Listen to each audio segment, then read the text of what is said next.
Olu Ashiru,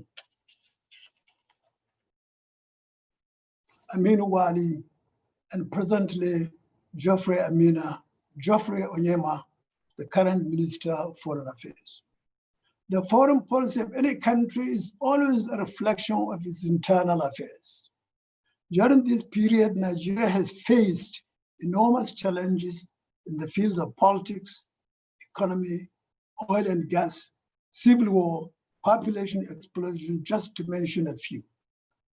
We have always come out successfully to face new challenges. As of today, we have serious unemployment, poverty, security, just to mention a few. The country indeed needs to formulate a new strategy that will specifically tailored to serve over 200 million Nigerians. At independence, Nigeria has only 37 million. Today, we are talking of Nigeria of 200 million in the area of good governance, climate change, challenge of globalization, education, peace and security within our region. I have no doubt, I have no intention of preempting the lecturer with prognosis, and will now give the floor to Professor Alade of Obafemi Awolowo University, Ife, to give us his insight into the solutions to these challenges as we move into the next millennium in an unpredictable world of President Donald Trump, President Vladimir Putin, and President Xi Jinping of China. Thank you. Thank you very much, Your Excellency, and we thank you for your, as I say on this forum, for your speech from the throne. Thank you, Your Excellency. And now, may I invite Ambassador Femi George to introduce the guest speaker for today. Ambassador Femi George, please. Nice to see you, Femi. Thank you very much. In all, distinguished excellencies, ladies and gentlemen, it is indeed a great honor for me to introduce our guest speaker, Professor William Alade Fawole. Professor Fawole had his secondary school education at Our Lady of Fatima College, Ikire, between 1969 and 73. He thereafter attended Ahmadu Bello University Zaria from 1974 to 1978, where he obtained a BSc second-class honors upper division in political science. Thereafter, the University of Ife, now Obafemi Awolowo University, Ile-Ife, from 1981 to 1983, where he obtained the Master of Science in International Relations. He also went to George Washington University, Washington, D.C., United States of America, from 1985 to 1990, where he obtained a Master of Philosophy and a Doctor of Philosophy in the field of political science, specializing in international relations. Professor Fawole joined the academic staff of the University of Ife as an assistant lecturer in October 1983 and rose steadily through the ranks to full professor of international relations in October 2003. During his career as a lecturer, he has served the university in various capacities. He was secretary of the Academic Staff Union of Universities, ASU, from 1995 to 2000. He was head of Department of International Relations, 2006 to 2008. Dean, Faculty of Administration, 2008 to 2010. A member Governing Council of Obafemi Awolowo University between 2003 to 2007. Outside the university environment, particularly from Obafemi Awolowo University, Professor Fawole has served as visiting lecturer at University of Ibadan, visiting professor at Osun State University, associate lecturer at Covenant University in Ota, was excellent examiner in various universities in Nigeria, as well as the University of Ghana, Legon, Accra, and the Legon Center for International Affairs and Diplomacy, also in Legon, Accra. Was a visiting research fellow, African Studies Center in Leiden, the Netherlands. Was resource person and editor, Council for the Development of Social Science Research in Africa, Prognosis in Dakar, Senegal. Professor Faole belongs to several academic bodies, including the Nigerian Political Science Association, Nigerian Society of International Affairs, American Studies Association of Nigeria, the African Association of Political Science, International Political Science Association, the Society for International Relations Awareness, among others. He has delivered scholarly lectures at many of Nigeria's prestigious institutions, such as the National Defense College, Nigeria's highest military institution, the National Institute for Policy and Strategic Studies, Kuru, and the National Institute of Security Studies, Abuja. Professor Faole has attended and delivered scholarly papers and numerous academic conferences, seminars and workshops, both in Nigeria, in Africa, Europe, and Middle East. He has authored, edited, and published 4 major textbooks, 3 research monographs, co-edited 6 books for SIRA, and authored over 60 journal articles and chapters in books both in Nigeria and abroad. I think I will not end this by quickly referring to Professor Faole's academic honors and awards, which include the Ford Foundation Prize, the Best Postgraduate Student in International Relations, University of Ife, 1983, Ford Foundation Scholarship for the Master of Philosophy and PhD in Political Science, 1985 to 1990, Visiting Research Fellow, African Studies Center, a resource person for Codestria, and Distinguished Alumnus Award at the 50th anniversary of the Department of Political Science, Ahmadu Bello University, Zaria, in 2018. Professor Faole is a fearless public intellectual and a regular contributor to debates on national and international issues, with over 300 newspaper articles in national newspapers and magazines to his credit. Ladies and gentlemen, it is my distinguished honor to welcome Professor Faole, a teacher of teachers. Professor Faole, thank you.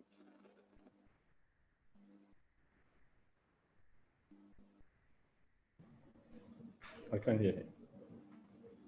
We can't hear him. Mute. Unmute. You have to unmute him. Okay. Can you hear me now, sir?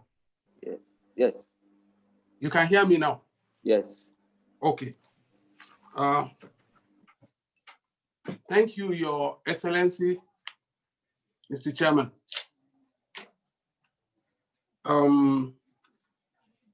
I creatively tinkered with the title of the lecture.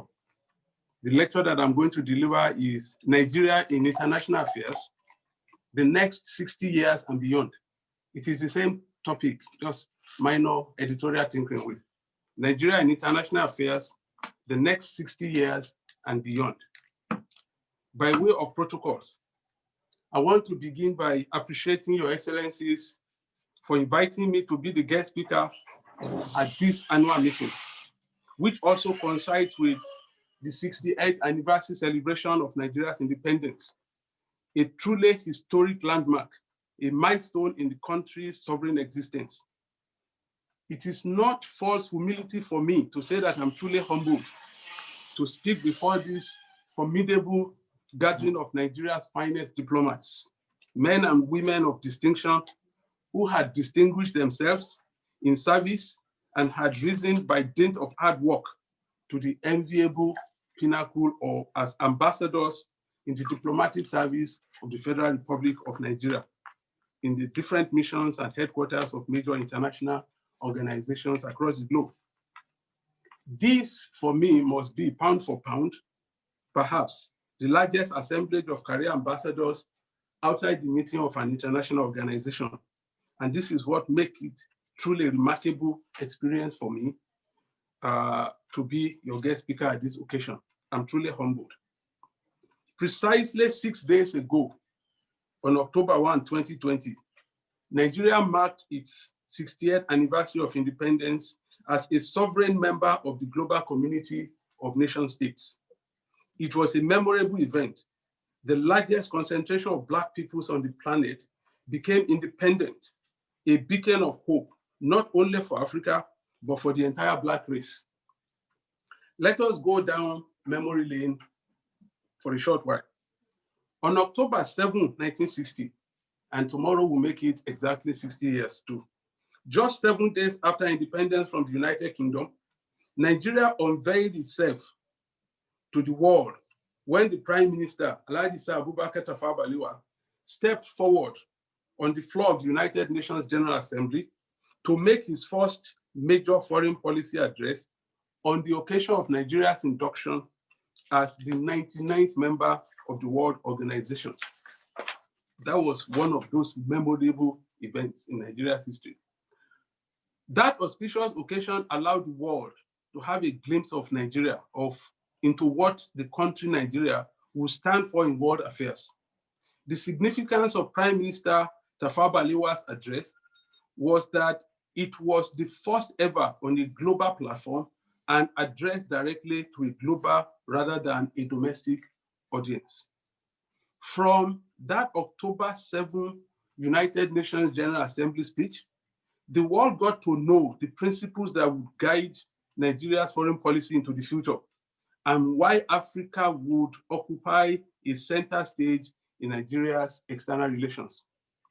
Sir Abubakar emphasized that Nigeria will assist other colonies to a state of responsible independence. It was a memorable occasion. It must be emphasized that the country has lived up substantially to those principles and ideals enunciated by the Prime Minister on that occasion, even at such times when fidelity to them was rather inconvenient.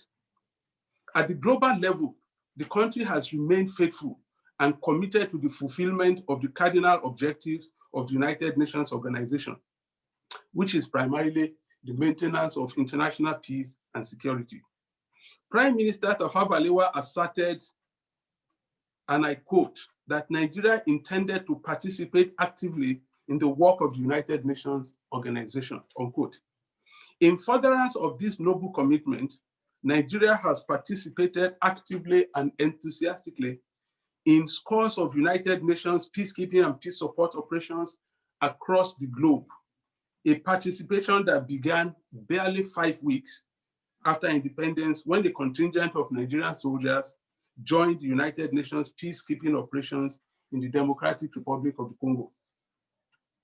In the past 6 decades, Nigeria has achieved a global reputation as one of the foremost troop contributing countries to the United Nations peacekeeping operations. And it is also the basis on which Nigeria has predicated its quest for a permanent seat at the United Nations Security Council, the highest organ of the UN that is charged with the distinct responsibility for making and enforcing decisions on the maintenance of international peace and security. As evidence of its dynamic participation, Nigeria has been elected into the Security Council as a non-permanent member representing the African continent on no fewer than 5 occasions: 1966 to 1967, 1977 to 1978, 1994 to 1995, 2010 to 2011, and 2014 to 2015. While several Nigerians have also occupied high-level positions, such as the current Deputy Secretary General of the organization, and a number of other Nigerians have occupied positions as Under Secretaries General and Assistant Secretaries General of the United Nations. Nigeria has also, on 2 occasions, chaired the General Assembly sessions. I must hasten to add that Nigeria's aspiration for a permanent seat in the Security Council is unrealizable. I stand to be corrected. I know this will be very controversial, but I still think it's unrealizable. This is in part because the self-appointed guardians of international order, that is the 5 permanent members of the Security Council, are united in their unwillingness to share the power and the privileges they have monopolized in the foundation of the UN with any other country. And they have therefore deliberately stalled the reform agenda, which was recommended by the high-level panel on threats, challenges, and change, which was set up by the late UN Secretary General Kofi Annan. The report came out in 2005. Beyond this also is the competition that Nigeria is likely to face from fellow African countries who might either be interested in the seat or willing to play the role of spoiler at the behest of foreign interests. In addition, which is the third point now, in addition, the common African position known as the Ezulwini consensus and the insistence on veto for potential African permanent members is a clear disincentive to the implementation of the reform agenda, which recommended that the veto power not be extended to potential new members. Continue with this pursuit of a permanent seat with a veto may just be a waste of time. Indeed, it is at the continental level in Africa that Nigeria has recorded some of its most spectacular accomplishments, where it had been in the forefront of African liberation, fighting and defeating apartheid and racial discrimination on the continent, championing continental political unity through the instrumentalities of the Organization of African Unity and now the African Union, providing leadership in matters of economic development and integration at both sub-regional and continental levels through the formation of the Economic Community of West African States, others such as the Lagos Plan of Action, the Final Act of Lagos, gradual moves towards the eventual establishment of an African Economic Community, the signing into law of the African Continental Free Trade Agreement, heading conflict mediation and resolution through peacekeeping efforts in Chad, Liberia, Sierra Leone, Guinea-Bissau, Cote d'Ivoire, Mali, and others, resolving post-election crisis in Gambia, etc., etc. The entire range of its activities at sub-regional, continental, and global levels are breathtaking, qualifying it as the foremost African and Black nation on the planet. But today's world presents a completely altered tapestry that is entirely different from the world of the 1960s through to the 1980s, especially after the dissolution of the Soviet Union and the violent disintegration of Yugoslavia, both occasions which had increased the number of states in the world and signaled the end of ideological divisions and the seeming triumph of Western liberal ideology. In Africa, the major and contentious issues of decolonization, African unity, and opposition to apartheid and all forms of racism that consumed the bulk of Nigeria's attention in the first 3 decades have all now been resolved. In their place, the African continent now faces new challenges of insecurity, political instabilities, civil wars and insurrections, state fragility, as well as crushing economic backwardness, casual regression into authoritarianism after a brief period of democracy, all of these occasioning intrastate conflicts and violence, such as the recent political unrests and military coup in Mali, the brewing turbulence in Cote d'Ivoire, and the separatist insurrection in Cameroon. As grim as these contemporary realities are, by far the most impactful changes with lasting consequences are occurring at the global level, changes to which African states themselves must now adapt. A brand new world order is indisputably in the offing. A world of diminishing American hegemony, in short, what has been generally described as a post-American world order. This may seem far-fetched to some, but it is a real, unfolding, and inexorable reality, and it is beyond the capacity of any single nation state to arrest. It is a post-American world, specifically because of the reduction in US hegemony, influence, and control in matters of global politics, economics, military, and technology. And now the rising profile of a few other states, especially China, Japan, Russia, India, South Korea, Brazil, Malaysia, to name a few. As multidimensional as these changes are, I will concentrate for the purpose of this lecture only on just two things. One, America's receding influence and China's rise, and then attempt to contextualize Nigeria's position and external relations in the next 60 years and beyond within it. But before I dive headlong into my prognostications or intellectual prophecies for Nigeria's external relations in the coming decades, it is perhaps apposite that I make one categorical assertion. That categorical assertion is this: that whatever future one predicts for Nigeria's external relations depends ultimately on its survival and continuance as a corporate entity, as a single, united, and indivisible country. Without kidding ourselves, all perceptive Nigerians and observers are concerned that the country is currently dangerously perched on the edge of a precipice, such that even a slight push would indeed be fatal. It is buffeted by unprecedented internal security and political challenges, near economic paralysis, coupled with immense external pressures, all carrying grave implications for survival. At no time in its history has Nigeria had to face this dangerous combination of unrelenting separatist agitations, domestic insurgency, terrorism, political violence, banditry, kidnapping, and widespread insecurity gnawing at its soul, making some to conclude that Nigeria is already a failed state, or for those who are more charitable, a failing state. Apart from the transnationalization of the Boko Haram insurgency, which has soured relations with immediate neighbors, Nigeria is also confronted by climate change and its consequences, which are signposted by global warming, relentless desertification, drying up of the Lake Chad, mass cross-border migrations, increasing communal insecurity, and associated violence, with terrible consequences for Nigeria's survival and security. These dangerous alarm bells can only be ignored to the country's peril.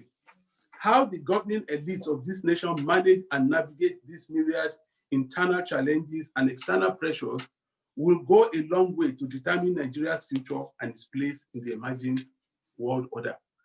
Now, I'm trying to paint a picture of a world order in which Nigeria will operate, and then I will gravitate from that to Nigeria's African policies and other things. Emerging world order.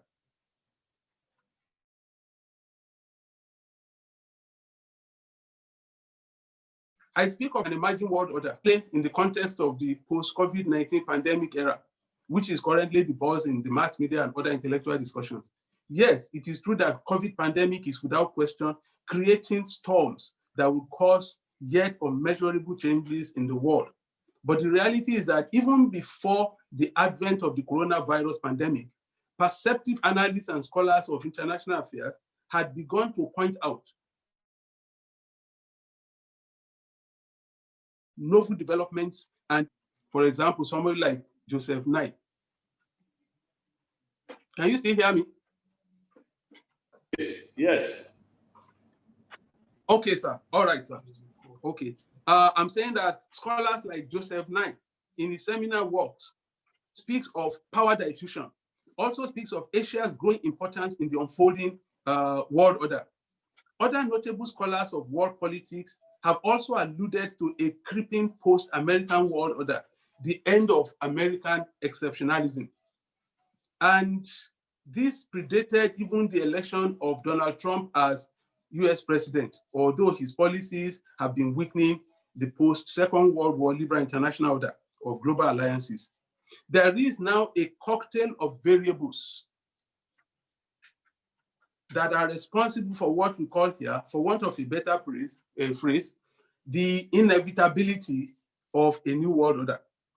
It used to be the norm that every subsisting global order compulsorily underwent significant alterations in the configuration of power and the arrangement of the powers, usually after major wars or large-scale conflagrations, when victorious groups would impose new rules of interaction which the vanquished must accept. Let us cite three significant historical examples to illustrate this. First example, the 30 Years' War in Europe, which ranged from 1618 to 1648, overthrew papal or religious authority over independent states and created the extant defining characteristics of contemporary international system and the nation state, such as state sovereignty, secularity of the state, demarcated territories over which states now exercise unhindered sovereignty, and others. The second example is the First World War from 1914 to 1918, which saw to the destruction of erstwhile great empires in the world, the Russian Empire, the Austro-Hungarian Empire, the Ottoman Empire, resulting in a swift reconfiguration of global architecture that ended Germany's global rule as an imperial power and granted greater powers and influence to Britain and France. The third and last example is the Second World War from 1939 to 1945, whose outcomes defined contemporary international relations, bifurcated the world into two opposing poles of power, used ideologies as important determinants of states' foreign policies, introduced thermonuclear weapons into the international system, among others. For the first time in world history, however, the peaceful and voluntary dissolution of the Soviet Union into 15 independent republics in 1991 brought sudden and unprecedented re-architecting of the bipolar world order without the usual resort to major wars. With the sudden and unplanned end of the USSR, the United States of America became the sole surviving global superpower. German reunification was swiftly accomplished. East-West divisions of Europe came to an end, and the world perceived the outlines of a unipolar world order where America alone loomed very large. Instead of an enduring unipolar order, however, it turned out to be merely what has been described as a unipolar movement, since military capability, no matter how formidable, was no longer the sole determinant of states' global ranking. Instead, now economic and technological achievements and advancements, as well as availability and employment of soft power resources, have become important indicators of power and influence. Invariably, the US-dominated post-Cold War era that began in 1991 is already changing very fast without anyone firing a single bullet. Permit me a little exploration of the outlines of the emerging post-American world. This is the world in which Nigeria and other African states will have to operate. And let me enter two caveats at this stage. First, the emerging post-American order is not a consequence of Donald Trump's irrational, visionless, and highly disruptive foreign policy, although his crude assault on multilateralism assists the more. In actuality, the inexorable decline in American hegemony predated the Trump administration. The second caveat is that the changes in world order are also not a function or consequence of the current coronavirus pandemic. I do not by any means seek to underestimate the huge and far-reaching impact of the pandemic, but since the gradual changes predated its outcome, the pandemic may just help to fast-track or accelerate the ongoing changes. After all, it is a pandemic before which even the great powers wilted so spectacularly.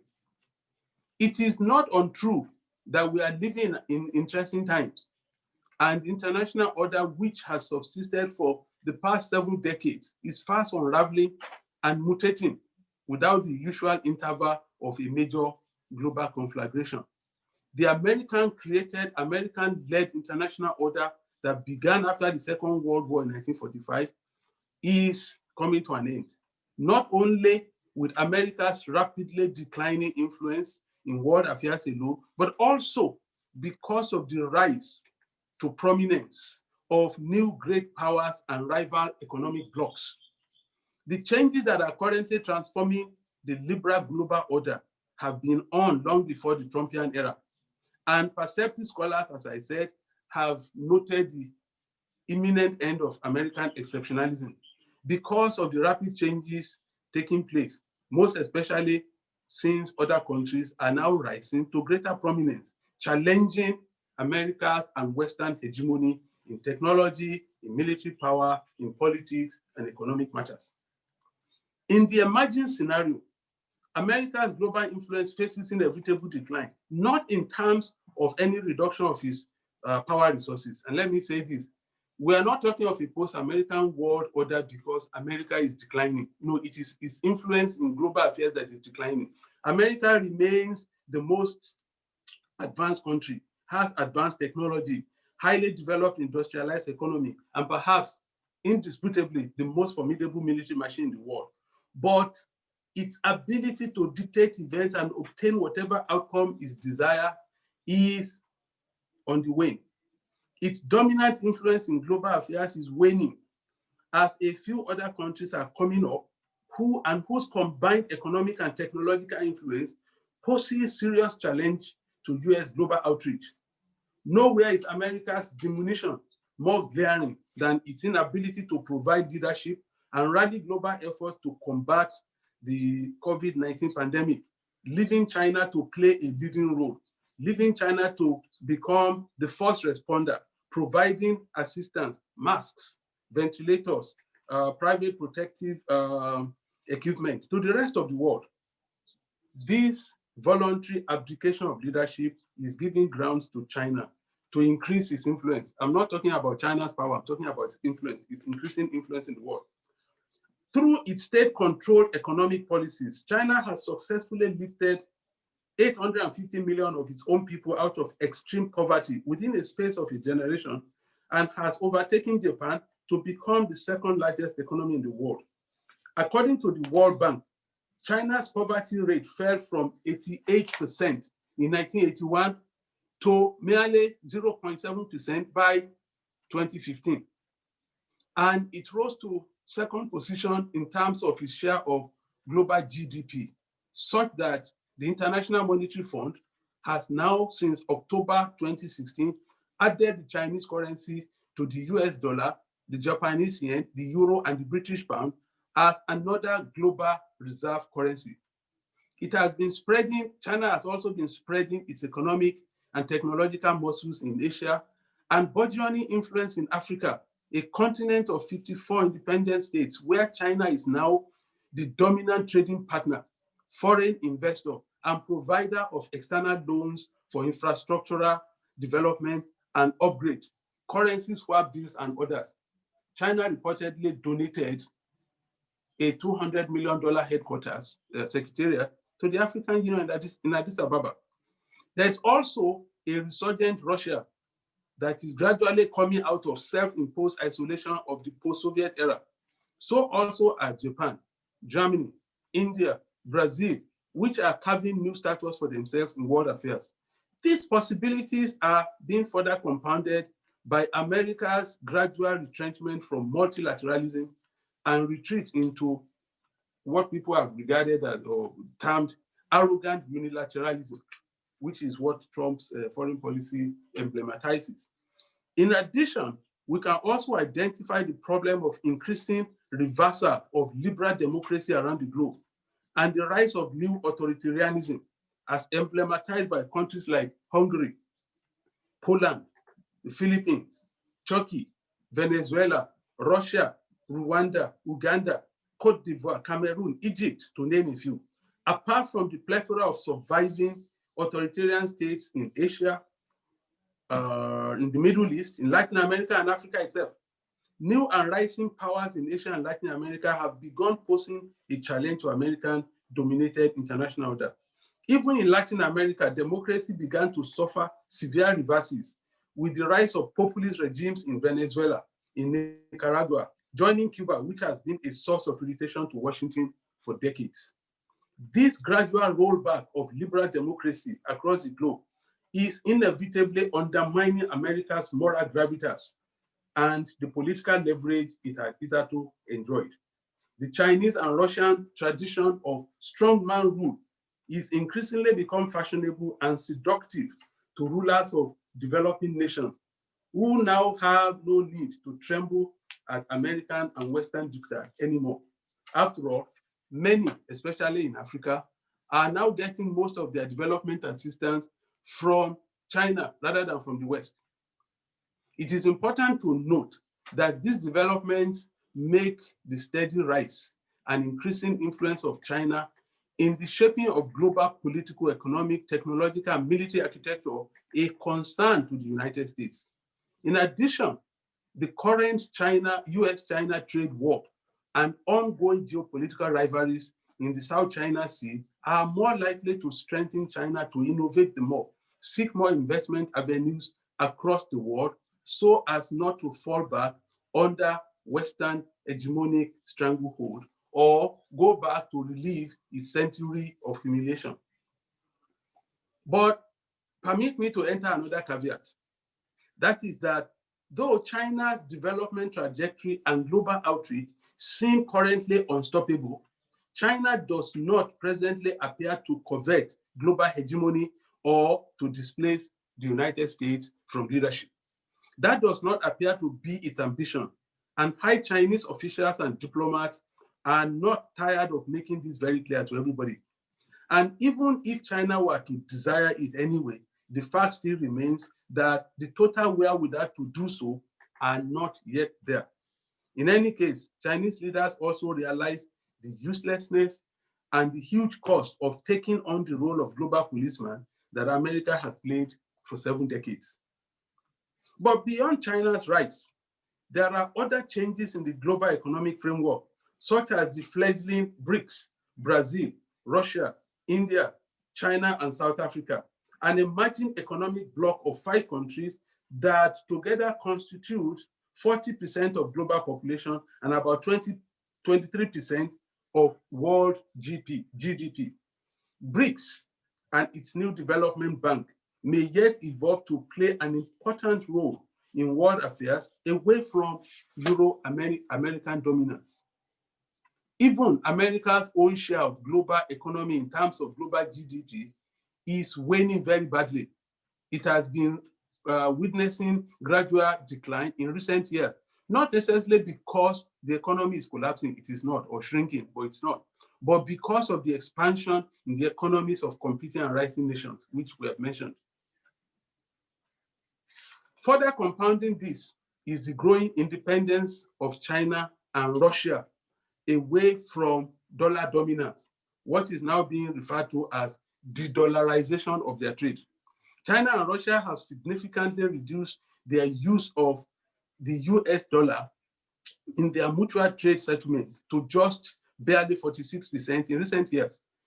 The dollar has not only been the world's major reserve currency, but also the medium of international trade since the end of the Second World War.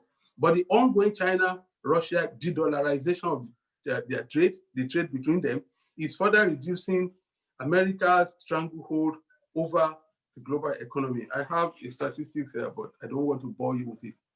Africa will in due course overcome its own stagnation, as some of the fastest growing economies are also on the continent. All this will alter the configuration of global economy in more spectacular ways, with consequential alterations and rejigging of the global architecture of power. I have painted the picture of the emerging global order in which Nigeria will have to operate. Nigeria cannot afford to be left out, but must endeavor to leverage its incomparable demographics as Africa's most populous nation and one of the largest economies on the continent to continue to play an influential role. The scenario that I have painted above portrays the replacement of the post-Cold War unipolar movement with one where power is so widely diffused among several powers and actors. A world of non-polarity where international and regional organizations, international NGOs, tech companies and giants such as Facebook, and even sundry terrorist groups now have greater impact on world politics than ever before. Even cities, some states, regions are so rich, so wealthy that they are affecting global politics.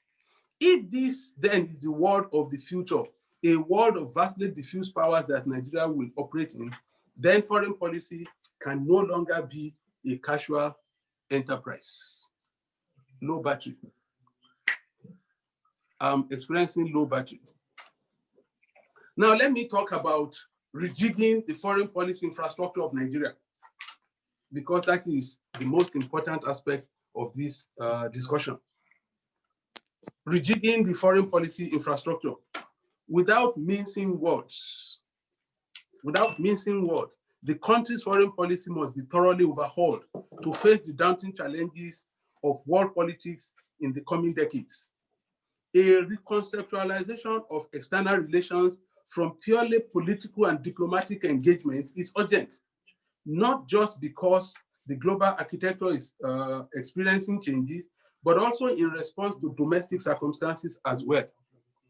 Foreign policy must be properly engaged to free Nigeria from its excessive dependence on oil for its foreign earnings.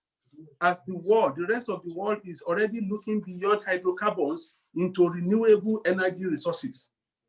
This, in my view, calls for a return to proper economic diplomacy, the forging of external relations that put primacy on domestic economic and technological development, while not necessarily abandoning our other commitments to common good for Africa and the world at large.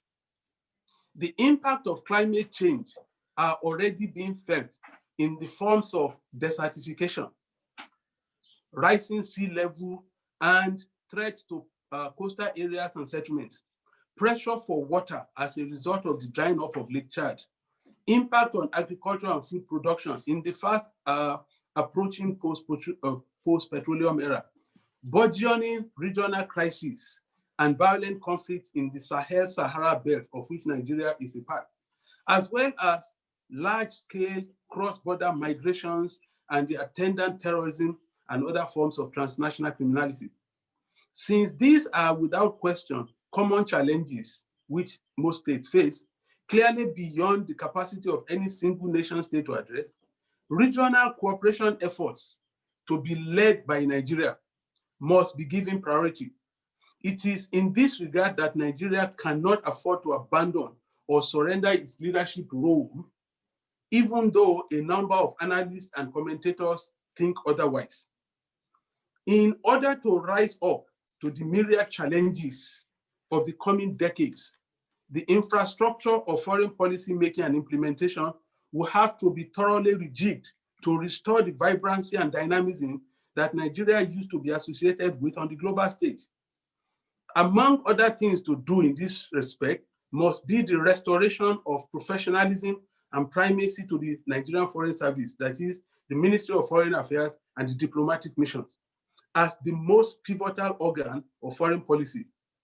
Strengthening its research and policy planning department or division, making qualitative changes in the caliber of personnel through deliberate recruitment of the best and brightest minds, instituting regular or periodic training and retraining for our diplomats to retool and reskill, providing them with modern and adequate ICT technologies, both at the headquarters in Abuja and the missions abroad, for effective conduct of modern diplomacy in the highly competitive and digitalized world of the 21st century.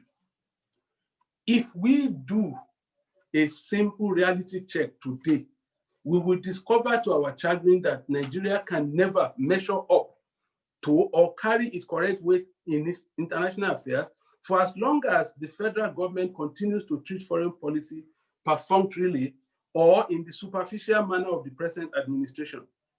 Government must accept that advancing and protecting the country's national interest is inextricably connected to the vibrancy of its foreign policy, and therefore, foreign policy must be given the priority that it rightly deserves. A word of caution or advice from me, though. The government must ensure that the pivotal role of the Ministry of Foreign Affairs in foreign policy is restored and safeguarded. As things currently stand, different centers have been speaking on foreign policy, sometimes acting in a manner that eviscerates effective foreign policy formulation and implementation. This unhealthy practice was begun by former President Olusegun Obasanjo who set up alternative foreign policy bodies, such as the Ministry of Cooperation and Integration in Africa, such as the Office of the Special Advisor on International Relations. Why that Office of the Special Advisor is not really anomalous, but the point is that it did not report through the ministry, nor even consulted the ministry when making foreign policy statements, thus diminishing the status of the MFA as the primary tool of foreign policy.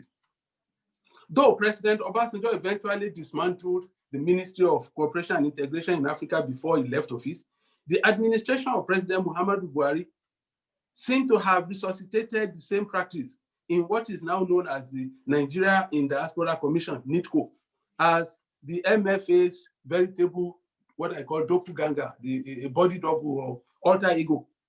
Today, it is difficult to know whether it is the MFA or the Diaspora Commission that is in charge of foreign policy, as the Commission, by its sheer outspokenness, occasionally upstages the Ministry of Foreign Affairs. For example, the discordant tunes between the MFA and the Diaspora Commission over xenophobic attacks on Nigerians in South Africa is one of those unhealthy developments that must be curbed.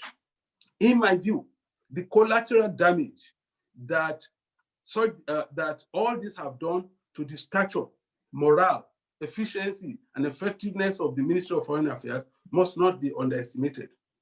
I will not fail to acknowledge, though, that there are other agencies, apart from the Diaspora Commission, whose activities and operations impact on foreign policy. But the fact still remains that they have to operate within the parameters set by the Ministry of Foreign Affairs. They should not be allowed to arrogate to themselves the function of speaking for and on behalf of the country in exclusively foreign policy matters. On the home front, Nigeria must begin to put its own house in order, revitalize the economy, curb public sector corruption, which has given the country a bad name in the community of nations.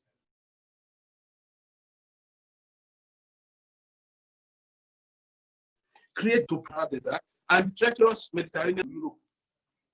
Address with all seriousness the myriad challenges of insecurity from Boko Haram, banditry, violent Hada farmer clashes, kidnapping, human trafficking, etc., all that have hobbled the nation for more than a decade now. Nigeria's population is growing at such a rate that the US Census Bureau and the World Bank have estimated that it will double by the year 2050, just 30 years from now. From the current 200 million to about 402 million. It will surpass even the United States and become the third most populous country in the world after China and India. Indeed, a large unemployed youth population is already a major handicap to national development and a veritable source of insecurity. It bears emphasizing that only a stable and secure country can successfully take its rightful place and get the respect it deserves in the world. Resort to the usual official explanation or claptrap that government is on top of the situation fools no one, not in this age of rapid information dissemination through electronic journalism, the internet, and now the ubiquitous social media platforms. Let me now talk briefly about Nigeria's Africa policy for the future. Contentious as it might seem to those Nigerians who have expressed critical views regarding Nigeria's African policy, the reality is that Nigeria will have to continue playing its leading and vanguard role into the future, into the 21st century, far into the 21st century. I'm not unaware and I'm not unmindful of the legitimate grounds of many of our compatriots who have been advocating a drastic rethink of the principle of Africa as the centerpiece of Nigeria's foreign policy. But it is important to rise above mere sentiments and to face the realities of the world as they are. The way I see it, the facts, the statistics, and the realities on the African continent combine to make Nigeria's leading role inevitable. Rather than abandon the leadership role entirely, Nigeria simply needs to be more creative, innovative, and pragmatic in playing the role without necessarily sacrificing its own interest. Ultimately, all leadership involves sacrifice. So Nigeria must not shy away from sacrifice. A contemporary reality is that many skeptical compatriots do not accept that Nigeria's Afrocentric policy has paid the country any dividends whatsoever, especially against the backdrop of the notion that Nigeria is not being accorded the respect it rightfully deserves, that Nigeria's sacrifices have gone unreciprocated by even the beneficiaries of its benevolence, as well as the ill treatment being meted to Nigerians in other African countries. This view is perhaps correct, but a bit myopic, because it fails to take into account other avenues of benefit that have accrued to the country on account of its Afrocentric policy. Nigeria's global influence, I must emphasize, rests squarely and fundamentally upon its relevance as a leader in Africa first. This is not to encourage Nigeria to over-romanticize African brotherhood and solidarity, but to be realistic about its undisputed position as the primus inter pares on the African continent. As things stand, Nigeria's own businesses and investments, from banking to telecoms to cement manufacturing and others, are helping the economies of many countries on the continent. Nigeria's leading banks are operating in not less than 20 African countries, with the United UBA in the lead. The Dangote conglomerate has invested billions of dollars in no fewer than 14 African countries, where Alhaji Aliko Dangote is a major employer of labor and contributor to economic growth. Chief Mike Adenuga's telecoms giant, Global Communications, Global, operates in a number of West African countries. Your Excellencies, these and more are the byproducts of Nigeria's Afrocentric diplomacy. For Nigeria to remain relevant and globally competitive, it must continue to treat Africa as a priority area and continue to leverage its soft power resources. We have a large economy. We have a robust fashion industry, Nollywood movies that are well received in Africa, Nigerian music, sports. We can leverage all this for greater influence. I'm not unmindful of how some beneficiaries of Nigeria's benevolence exhibit xenophobia against Nigerian nationals in their countries, principally South Africa and Ghana. But the trick is not to abandon the age-old principle of concern for the plight of fellow Africans, but to rejig our policies and make them more beneficial. I do not share the sentiments of angry analysts who think we should do away completely with the principle of Africa as the centerpiece of foreign policy. For I am of the view that whatever contentious issues there are can always be sorted out through skillful diplomacy, which is the domain of Your Excellencies. Nigeria has doubled its voting rights, just doubled its voting rights this August in the African Development Bank from 8.5% to 16.8%. And our representative there, Dr. Akinwumi Adesina, has just been re-elected as president for another 5 years by unprecedented 100% of all regional and non-regional member states, even against United States' initial attitude towards frustrating its chances. Not only does this increase in equity participation make Nigeria the largest shareholder in the bank, Adesina's election for second term is a salute to both skillful diplomacy and putting the best foot forward. This undoubtedly will give Nigeria more leverage over the regional development lending institution, that's the African Development Bank, against the onslaught from other extra-African member states. Nigeria has finally signed the African Continental Free Trade Agreement after initially exercising caution to consider the views and objections of major stakeholders, especially organized labor, Manufacturers Association of Nigeria, NASIMA, NECA, and others, in order that the country's interests are not casually sacrificed on the altar of Pan-African solidarity. The main essence is to boost intra-African trade, but Nigeria must monitor closely its implementation to ensure the needed protection for domestic industries.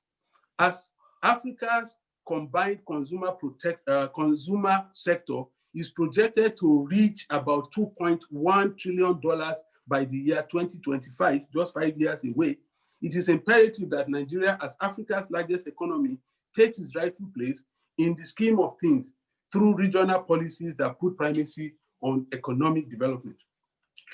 Continental economic and political integration has been an ultimate African aspiration since many of the countries became independent in the early 1960s. Personally, I do not think that the goal of political union is feasible in the near future, for the obstacles are too many for now. If anything, the outbreak of this coronavirus pandemic and the nativist reactions of nation states to it have demonstrated that such notions may actually be a mirage in the near future.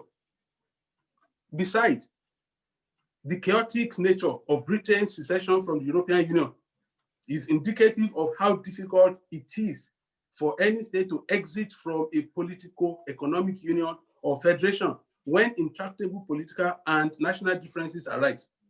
Not that I think that the proposal is not a noble one, but my view, and I confess that I may be wrong, is that subsisting nation states in Africa have ossified sufficiently in their individual identities such that political integration will be a Herculean task. And let's look at contemporary examples in Africa. A few years ago, Eritrea was excised from Ethiopia. South Sudan was removed from Sudan. Today, Cameroon is facing domestic insurrection. The western part of Cameroon, the English-speaking part of Cameroon, want to secede from Cameroon. So we should look at all this as our useful guide. West Africa and ECOWAS remain a priority. Nigeria must be active in crafting of the 30-year vision for African development, for West African development. The ECOWAS Commission in June 2020 commenced this process. And I believe Nigeria needs to ensure that its own national developmental aspirations and objectives are well captured in it. Nigeria is the most populous country with an economy that accounts for about 70% of the entire sub-regional economy. Nigeria alone has 2,400 companies with 6,900 products under the ECOWAS trade liberalization scheme, which is constituting 70% of the trade. So Nigeria cannot abandon ECOWAS for any reason. A word of caution on Nigeria's participation in the proposed ECOWAS single currency, which France has now cynically hijacked through its Francophone errand boys, notably the Ivorian president, Alassane Ouattara, who, with surreptitious assistance and behind the scenes manipulation from Paris, is now seeking an unconstitutional third term in office. As always, Nigeria ought to be mindful of France, whose stifling influence on the politics and economies of Francophone states is still a clear and present danger to progress and development in Africa. France's ignoble roles in Africa must be properly integrated, must be properly interrogated and duly factored into the formulation and implementation of suitable policies, for it is an adversary, that is, France is an adversary whose diabolical intent and designs must not be underestimated for any reasons.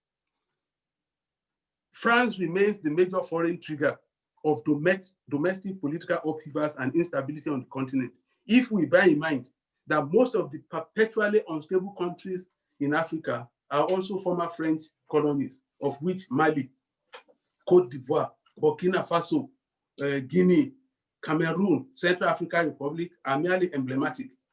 Nigeria's Africa policy must take on board France's evil capacity for vitiating the dream of African unity, integration, and development. Now I'm rounding up, I'm concluding. And this conclusion is about ACAN and the future of Nigerian foreign policy. And the opinions are purely mine. I do not possess a crystal ball to see into the future. What I have done so far in this lecture is mere scenario building and intellectual speculation. The emerging world order promises to be challenging in unique ways, a reality Nigeria has to adapt to. Because countries, even the most advanced ones and the most powerful ones, have at best an imperfect control over happenings outside their own territories, they are condemned to relate with the world as it is, rather than as they wish it to be. My task here will be incomplete if I do not say a word on the Association of Retired Career Ambassadors of Nigeria, vis-a-vis the future of Nigeria's foreign policy and overall external relations. This noble association is immensely endowed and well positioned to play an invaluable advisory role by putting the decades of experiences of its members to guide both the foreign policy decision makers and implementers. After all, there is no substitute for experience. At its own level, ACAN must not relent, but actually intensify the efforts to get the authorities to see the wisdom in having a separate and distinct Foreign Service Commission to cater to the uniqueness of the foreign policy establishment and external relations. A situation in which anybody can be deployed from any home ministry to be permanent secretary of the Ministry of Foreign Affairs is anomalous, if not gratuitously insulting to diplomacy, which is the exclusive domain of career and seasoned ambassadors. This kind of situation that handicaps the MFA will not conduce to the realities of a fast-changing world where a dynamic foreign service is all that is required. ACAN needs to pool the collective expertise and decades of experience of its members and put this at the disposal of government through the Ministry of Foreign Affairs and other available back channels to assist the government, for example, in putting its best feet forward when vacant positions open at international organizations. The expertise and advice of ACAN will be invaluable in guiding foreign policy making and implementation. I will also encourage ACAN to forge synergy with academics, researchers, and other organizations on international relations to serve as a formidable informal think tank for the interrogation, analysis, and understanding of the geopolitical and geostrategic features of the international system. Diplomats are consummate professionals and practitioners of the diplomatic art. Academics, on the other hand, are trained to see the world as a single woven tapestry and able to connect the dots to establish the linkages between apparently superficially unrelated variables. It is the combination of these varied trainings, expertise, competencies, and experiences that gives the required gravitas to the foreign policies of great nations. Seriously speaking, Nigeria cannot afford to be different if it wants to make impact in the emerging world order. If by any chance this conclusion is found by your excellencies to be in order, then I will consider that my job here is done. Once again, my very warm gratitude to ACAN for this great privilege to be a lecturer today, and to your excellencies for your kind attention. Thank you and God bless. Thank you very much, Professor. If we were having this meeting in a public setting, in a hall, I'm sure we would have given you a standing ovation. It's been very interesting, fascinating listening to you.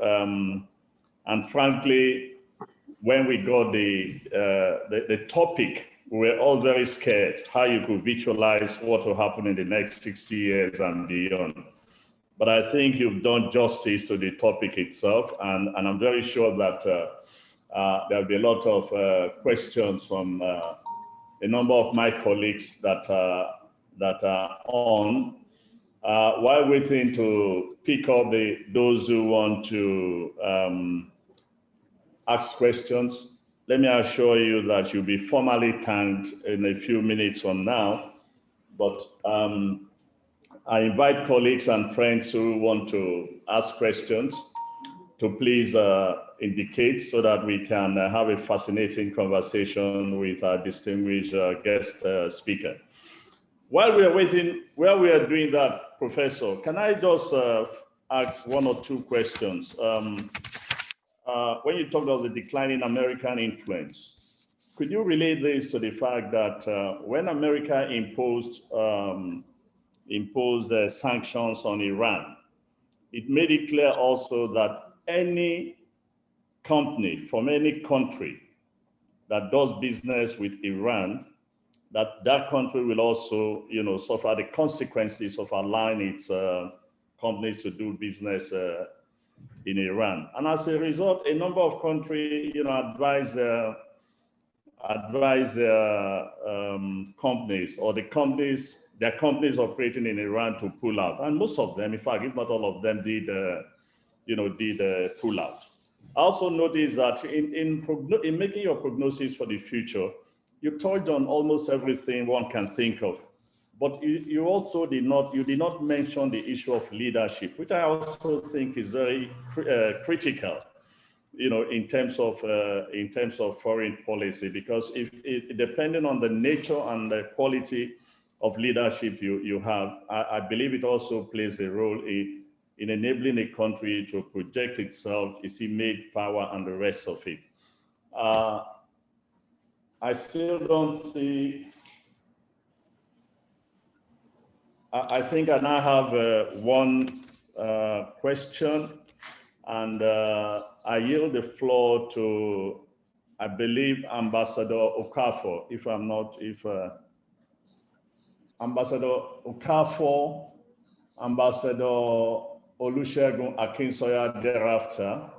Please, if you want to speak or if you want to ask questions, kindly indicate so that we can make haste.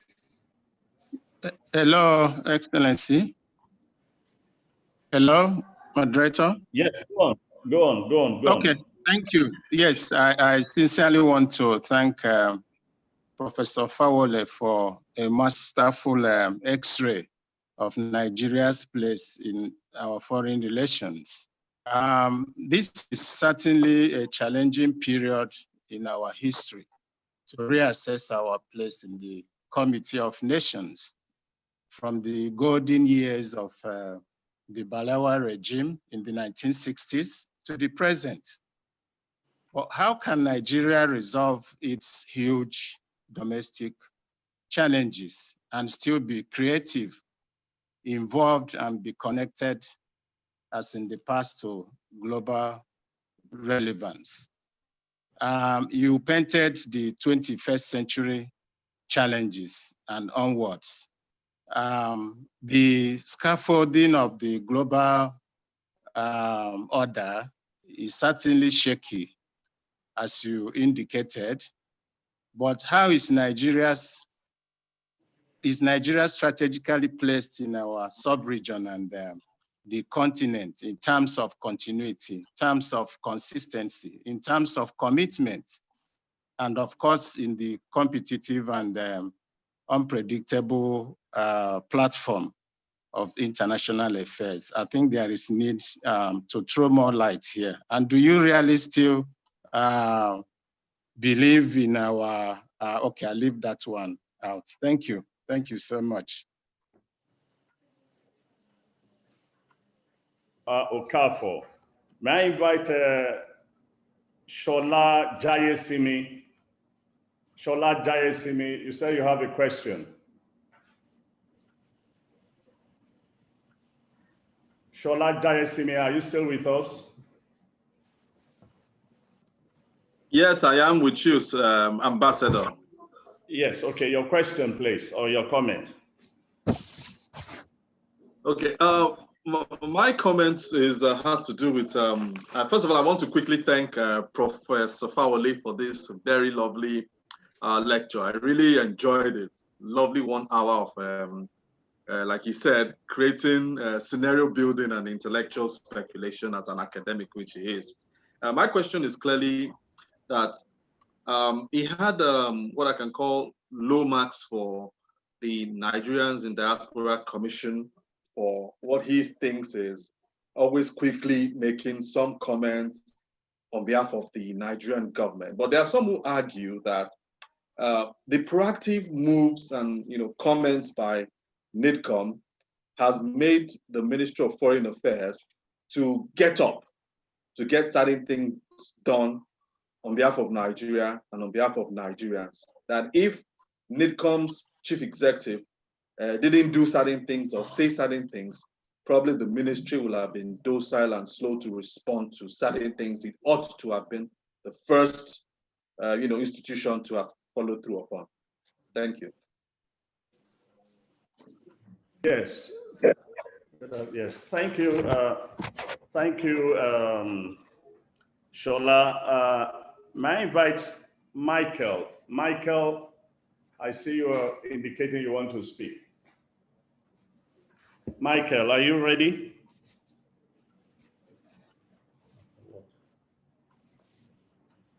Hello. Yes, please go on. Sorry, I didn't get it. I just saw Michael. Okay. Thank you very much, moderator, and good afternoon, Your Eminences, and Professor Falawole. My question goes in the direction of intra-regional competitors on the African continent. Since we are prognosing Nigeria's foreign policy in the next 60 years, I just wanted Prof to shed some light on what does he think amongst the geopolitical regions within Africa, who are the likely contenders for the African leadership mantle on this continent within the next few years we are looking at, given the fact that although Nigeria has a leadership role, we can look at external factors, we can look at our internal domestic factors, but even within the African continent, even within the recently created African Free Continental Free Trade areas, we have competitors. We cannot just feel that Nigeria may not be the sole player in the African space in the next few years, like Rwanda that is rising. You'll have the like of Ethiopia and other contenders. How does this intra-regional, will I call them allies? Should we call them allies or should we call them competitors? Or how do we look at that dimension going forward? Thank you very much, sir.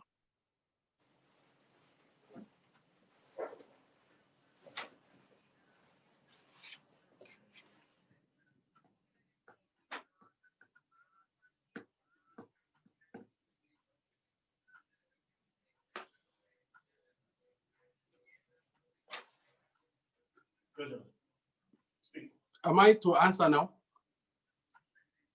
Hello? I don't think I'm on. You switched off your... Okay, I think they have switched me on. Somebody else is supposed to be on, but we are not hearing the moderator.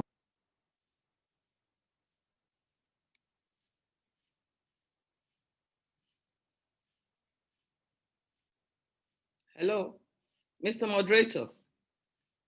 Are you giving me the floor? We can't hear you. You have the floor, madam. Okay, thank you very much, Mr. Moderator.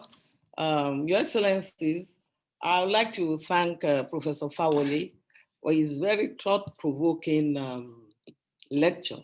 He really gave us many, many instances of food for thought. I would just like to focus on Nigeria's role in Africa. While I'm not going to dwell on what we have done in the past and how, rightly or wrongly, some people feel that we are not being appreciated for the roles we have played. My concern, or the question I would like the lecturer to really think about and maybe give us what he thinks about it. He talked about France, and we know that France has a lot of many ex-colonies, both in West Africa and in Central Africa. And up to the present moment, they still do what France says they should do. No, when Cote d'Ivoire was in turmoil, Nigeria played a role, but after they came back and democracy was restored by the installation of Alan Ouattara, you saw what happened. What did he do in ECOWAS? While everybody was talking about adopting ECO, before anybody could see Jack Robinson, ECO has been adopted by the French-speaking countries of West Africa. And I know that the last summit they held, they said they're going to study for another 3 years and all the rest of it. And everybody knows, or most people who are trying to study the situation know that this just didn't happen, that France's hands and legs and head are in need. My question is, do you think that no matter what Nigeria does, that these countries, the former colonies of France, will really be completely loyal to the African ideology, or that they will always have 3/4 of their leg in whatever France is and 1/4 in Africa? Because if we go back when ECOWAS was to be established, we were very young officers then, and we knew that apart from Eyadema, late Eyadema, most of the other French-speaking countries were not really 100% for the establishment of ECOWAS. But the moment it was established, we know who really runs the show in ECOWAS now. And you keep on wondering whether we should just, for the case of, for the sake of our leadership position, or our quest for leadership position, that we should just keep on turning the other cheek. While we struggle to establish things, we put everything there. They will do everything to scuttle it if it's possible. But once they see that there are a lot of benefits to be derived, they will come on board. But they come on board and they are not fully committed. And the moment France sees that some policies are being adopted that will not really be to its interest, not necessarily in the interest of these countries, you see them just more or less abandoning the agreed position of the regional or even the continental organizations and dancing to the tune of the former colonial master. So I was just wondering whether, do you really think that we can win them off the apron strings of France? That is my question. Thank you, Your Excellency. May I invite Ambassador Akinsoya, please? Ambassador Akinsoya. Well, thank you, Mr. Moderator. Let me join others in appreciating Professor Fawole for his brilliant lecture. It was very rich in content, very analytical, and very futuristic. I mean, in fact, some of the concerns that we had has been made easy by his lecture. Thank you. I've just touched two aspects that you mentioned. First, regarding the UN Security Council reforms and Nigeria's quest. The ongoing UN at 75 has as its overarching theme the future we want and the UN we need. And I followed some of the discussions, the unanimity about the need for Security Council reforms. You said that you concluded that it is unattainable, and that was your conclusion, based on the perspectives of the P5s and their various influences on various groups in the UN, the Coffee Group and others. I was part of the Azuwini process. And I know that some of the difficulties that Nigeria had also was within Africa, Egypt in particular, and even Senegal and Comoro Islands. I mean, they were all rubbing shoulders. And interestingly, Nigeria and South Africa were very unanimous in saying that these are the two countries that are likely to represent Africa. But it is the way it is now. Will you agree that might be sort of having some flexibilities about the issue of veto could provide a way forward? Some people believe that the veto power has become anachronistic. And will you think that if African countries are at least within the Azuwini consensus, or something that's tweeted a bit with the issue of veto, that it could be a way forward. That's my first question. The other one is about our domestic situations, particularly the new thinking about the inactivity of the foreign ministry and others, and the fact that there are a lot of multiple voices in foreign policy perspectives. The new word now, the new thing is now the parliamentary diplomacy, in which our speaker has been very, very active, and there have been quite a lot of spreading into areas that should be the purview of the foreign ministry. Well, we've had quite a lot of discussions around this, even within our own system. And there are people who believe that foreign policy is now the monopoly of the foreign ministry itself, that these other arms of government enrich according to diplomacy. What are your take? What are your views on these two elements? Thank you for a brilliant lecture. I think we have a number of hands up, but I would like to invite the lecturer to address the first set of questions. And after that, we again take there are about 6 or 7 more people who want to ask questions. Please, I appeal to you all that we take everybody, but let the distinguished lecturer please respond to the ones he has already. Professor, thank you. Please unmute your system. Unmute your system. Yes, you are on now. Already did. Okay, sir. Yes, Thank okay. you very much. Thank you, Ambassador Keshi. You actually set the ball rolling. One of the things that I already knew even before when I accepted this assignment is that I cannot commit group murder. I cannot get away with saying nonsense before retired career ambassadors who have served the country in diplomatic missions abroad.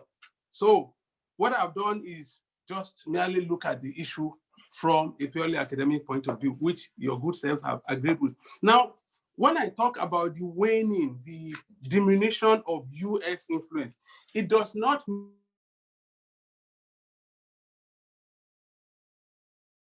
mean that the US is totally aware. Yes, but what we are looking at is the broad picture.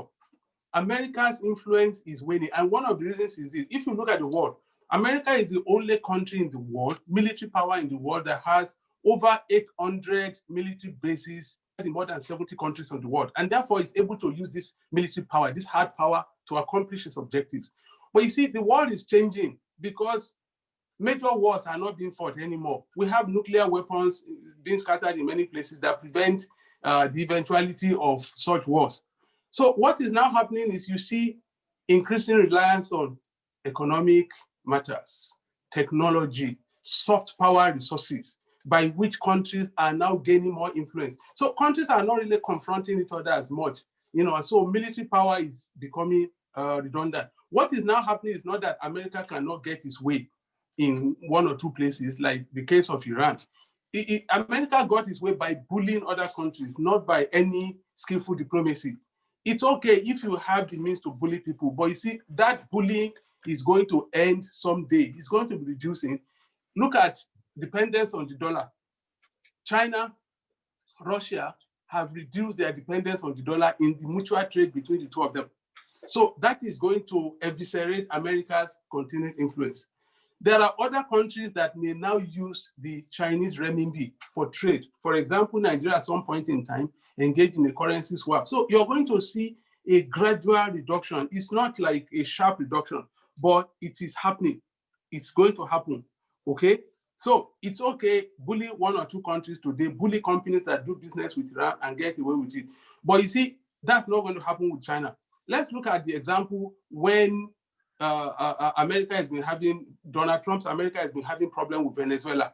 Iran sent tankers of fuel to them, okay? Although some were seized, but it shows that there are other countries that can do other things. If you look at the Middle East before, America was the only and dominant power in the Middle East. Now, it's no longer so. Russia has a major role to play. Iran is playing a major role in the place. Israel has its own role, and all of them. And so you have a lot of power diffusion. It is the diffusion of power that is reducing America's influence, not its power. And then you talked about leadership from internal leadership. Yeah, you see, a country cannot claim to be a major leader in the world. No country will be respected in the world if it does not have a good leadership and structure at home. For most of Nigeria's history, we had leaders, maybe not necessarily so good, but they were committed. They were devoted. They were committed to the principles of Nigeria's foreign policy, and they pursued it. Sir Abubakar did that. Irosi didn't have time because it lasted only 6 months. But when Gowon took over, you saw the thing later after the Civil War. Murtala Muhammad, Obasanjo, and the rest of them, Shehu Shagari. So you can see this emphasis on the principles of Nigeria's foreign policy. The people who are doing it. What is problematic for me today is that leadership seems to be lackadaisical. For example, our president does not talk. All that we hear of our president is from media aides. This person insulting Nigeria today, another person insulting the whole world tomorrow. But sometimes it's important for the president himself to speak up on issues that are germane to Nigeria's importance, not just issuing press statement by this person today and by another person tomorrow. And so for me, Nigeria's leadership, even on the continent, is also on the wane simply because of this. For example, in January 1976, when the OAU had the first extraordinary meeting, and General Murtala Muhammad delivered a very powerful address that nearly brought down the roof. Everybody knew that Nigeria was present at that occasion. And before that month was ended, many other countries that voted against Angola before supported Angola. So we saw that dynamism. This is what is lacking right now. So if Nigeria is absent on the global or continental stage, I think it is because of what I think is lackadaisical attitude of the present leadership, and it shouldn't be so. But I don't think that it's going to be so forever. I think this is just a moment that will pass. Ambassador Okafor's question and comment. How can Nigeria resolve the huge problems and still be relevant in the world? I think some of your previous speakers, like Matthew Hassan Kuka and Professor Mohalu, and because I listened to them, and Dr. Usman Bugaje, they actually extracted Nigeria's problems, and I think I don't need to repeat it. But the important thing is that we must begin by recognizing that this country has problems, serious problems. What is happening right now is that the government is papering over it. The government is trying to hoodwink everybody that they're on top of this situation, on top of that situation. So when somebody makes a statement here, you know, the president's media errand boy simply go on the attack. It's not supposed to be so. This is a democracy, not a military rule. People are entitled to voice their opinions. They are entitled to make input into how government is run. It is our government. It's supposed to be a government of the people, by the people, and for the people, not just for the few. And we shouldn't have a bunch of people who think that they know or they love this country more than the rest of us who also live in it. But for me, while I don't have any particular solution, we must begin by accepting the variety of problems that we have and honestly discuss it, dispassionately accept it, and then start collectively looking for solutions. Then your second question, Ambassador Okafor, you said, is Nigeria strategically placed on the continent to continue to be important in Africa? Yes, it is. We may have this period where things are low now, but the thing is, if you look at the demographics, the statistics, Nigeria is evidently placed. It's not a thing of arrogance to say that Nigeria is Africa's leader. Nigeria's population is about 1/5 of Africa.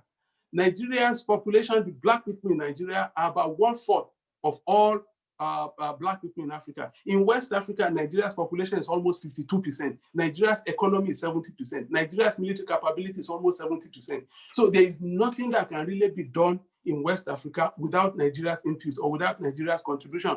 Now, the same thing is happening on the African continent. Nigeria remains relevant, but we shouldn't just celebrate it. We must continue to uphold it. We must continue to insist on our rightful places, on our rightful position. When our president needs to make a speech, he should make a speech. When he needs to address issue pungently, he should do so. And when the world hears the president, not the press secretary, it makes a whole lot of difference because he's coming strictly from the horse's mouth. Okay? I think Ambassador Shola Jayesimi, you talk about NICO. Well, I'm not trying to condemn NICO. And I did mention there are other organs of government whose activities impact on foreign policy.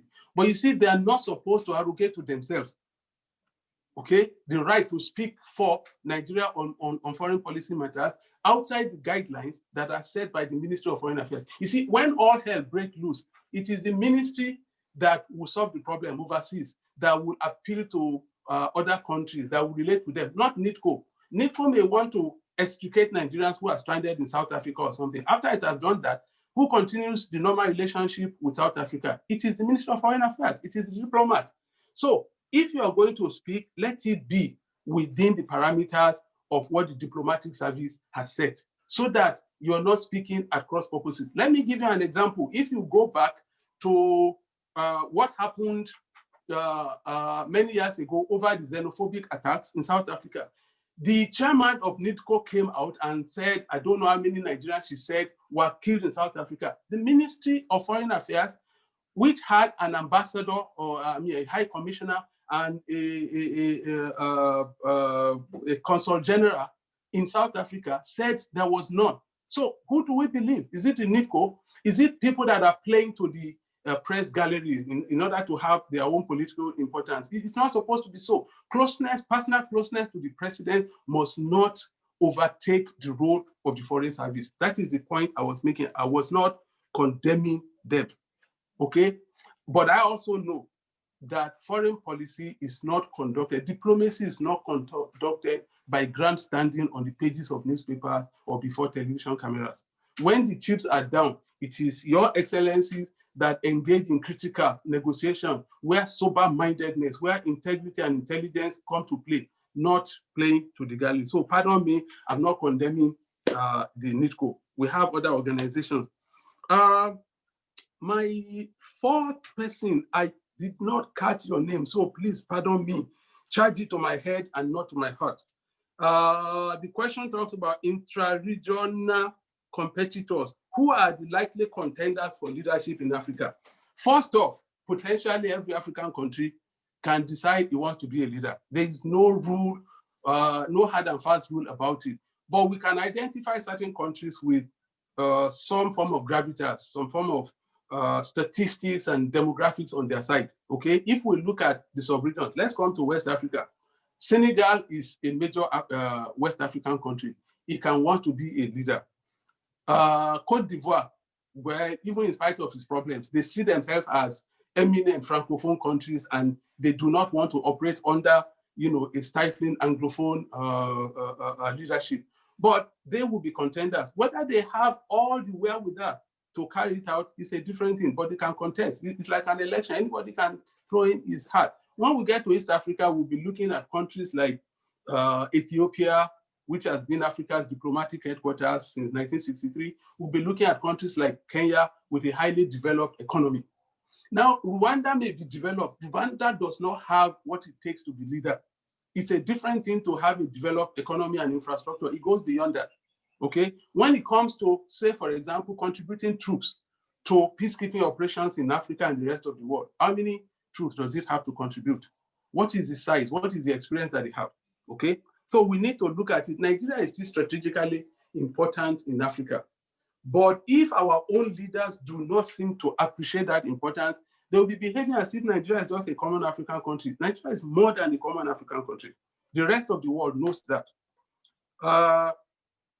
Your Excellency, Madam Ambassador, I didn't also catch your name, or it wasn't mentioned. Pardon me. The intention is not to omit your name. You talk about Nigeria's role in Africa not being appreciated. Yes, we have had that. But you see, one of the things that I know is this: a country does not do good just because it wants to be appreciated. You do good because it is necessary, because it also fits prominently into self-enlightened interest. If West Africa is stable, Nigeria will be stable. Let's look at what happened in Liberia. When Liberia combusted violently, and people thought it's not our business. Liberia is about a few thousand kilometers away from here. Yes, it is. But a lot of Liberians got into rickety boats and came to Nigeria, and we had to establish a settlement for them at Oru. So invariably, Liberia's problem had become an integral part of Nigeria's problem. The same problem we were trying to solve in Liberia spilled into Sierra Leone. It was going to spill into Guinea. The whole of West Africa was going to combust, and Nigeria would not be able to escape it. So it was a question of enlightened self-interest. We go in there to help put out the brush fires so that it does not eventually engulf us. I mean, that is part of the reality. So it's not because they should clap for us or appreciate us, but if they appreciate us, it's also important. Now, but the issue is this, and some of your colleagues, senior colleagues and your good self have pointed it out at different times. One of the reasons that Nigeria is not appreciated in many of these countries is we simply finish the operations, we pack our bags and simply come home. I was at the Nigerian Institute of International Affairs where the late Ambassador Oluwadeniji gave an instance when he was UN Secretary General's representative in Sierra Leone. And after that, he said he came back home and told Nigeria, look, these people need some things. Can we they drink beer? Can Nigeria breweries supply beer to them? They say we don't even have enough in Nigeria to be able to supply. Why can't they increase their capacity? If people get into bars and all they are seeing is Nigerian beer, they will know that Nigeria is present. But the moment we finish, we spend the money, we get out of the place, and then other people move in. The British moved in and claimed the glory. In Liberia, the Americans moved in and claimed the glory because we abandoned it. In South Africa, in spite of all that we did, we abandoned South Africa. Yes, we have an embassy there. Yes, we have a consulate general, but it goes beyond that.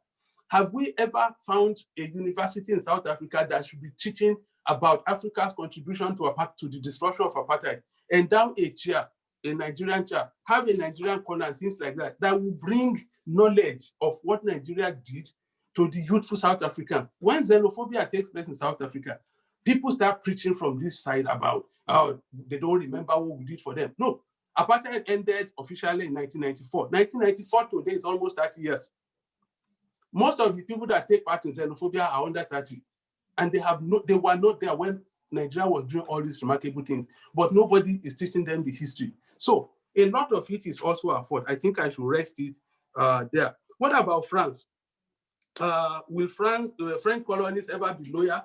Should Nigeria continue to provide leadership in spite of Francophone disloyalty? Yes, Nigeria should continue to do so, not because we will be appreciated, but because enlightened self-interest demands that we do it. If we don't, external powers that hate Nigeria will come and manipulate them against us. Look at what happened during the Civil War. The South Africans moved in, they wanted to help Biafra. The Zimbabweans moved in, the Portuguese moved in, and they were trying, even the French were trying to use neighboring countries around us to subvert Nigeria's integrity. If we had not been proactive, Nigeria would have ceased to exist. Okay? So if we are not mindful of what happens in the territories of other countries, we stand to lose quite a lot. So when we need to give them something, for example, Nigeria Republic in the 1970s had problem with drought. Nigerians and Nigerian government and organizations donated money for them because Nigerians were coming to Nigeria. During the Chad Civil War, Chadians were flocking into Maiduguri and Borno State. Okay? So if we don't help them to solve the problem, then those will become our problems invariably. Ambassador Akinsanya, I always enjoy your interventions because I've known you for quite a bit, although you may not necessarily remember me. But every time you intervene in foreign policy matters, it's always very, very, very enlightening, very eye-opening. Nigeria's quest for permanent seat is unthinkable, is unrealizable. Look, the reason is this. If you read the document prepared by the high-level panel, I think it's a 99-page document, which came out in December 2005. It recommended very, very pungently that veto powers should not be given to new countries. They did this against the backdrop of the resistance that they knew would come from the 5 permanent members. Okay? China does, for example, today, China does not want India to be a member of the council. Pakistan does not want it. Japan is qualified to be, but then China does not even want Japan to be in the Security Council. Okay? So who are you going to give the veto to? America will not tolerate any Latin American country, whether Brazil or Mexico, to have a veto. Nigeria, they won't allow Nigeria to have a veto. What they look is, they look at our contribution, percentage of our contributions to the United Nations effort and go like, look, we can't be sharing power with them. How can America want something and a country like Nigeria will now veto it and then it becomes a dead letter? They are not ready to share that power. That's number one. Number two, which you pointed out, Nigeria is going to face a lot of obstacles in Africa by itself. There are so many countries that we want. If today Kenya says it wants, South Africa thinks it's one, Egypt thinks because of its strategic location in the Arab world, it's also important. So we're going to have all these problems, which will be difficult to sort out in Africa, okay? And then finally, the idea is, should we, if we drop the veto and say that the reform should continue, well, Africa, the way I look at it is Africa boxed itself into a corner. By that is winning consensus by insisting that veto should be extended after they realized that the high-level panel had recommended otherwise. So and that's why the reform has stalled. I think the reform initially is supposed to last a period of 15 years. It's expiring this year. And so are we going to have a new reform agenda, or are we going to continue with the old one that had not been allowed to move for 15 years? So for me, apart from just being relevant on the global stage to say that we're also there, I don't think it's a worthwhile venture that Nigeria will get anytime soon. And then invasion of foreign policy by other agencies, the legislature and other arms of government. I think that first and foremost, the Nigerian Constitution of 1999 gives certain powers to the legislature concerning foreign policy. I've at different times teased them out.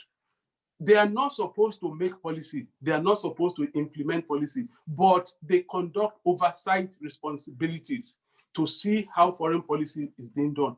But if they also have to visit countries or embassies and things like that, they should do so under the careful guidance of the Ministry of Foreign Affairs, such that a speaker should not just go to Ghana or to Sierra Leone and start making statements that will become counterproductive, starting brush fires that the embassies will start putting out after he must have left, and he would have gained a lot of political and media mileage by it. So we're not saying that the Ministry of Foreign Affairs is the sole one. No, but it's the pivotal one. It is the most pivotal ministry, and every other thing should go through it, not vice versa. We should not have alternative centers of foreign policy outside the Ministry of Foreign Affairs.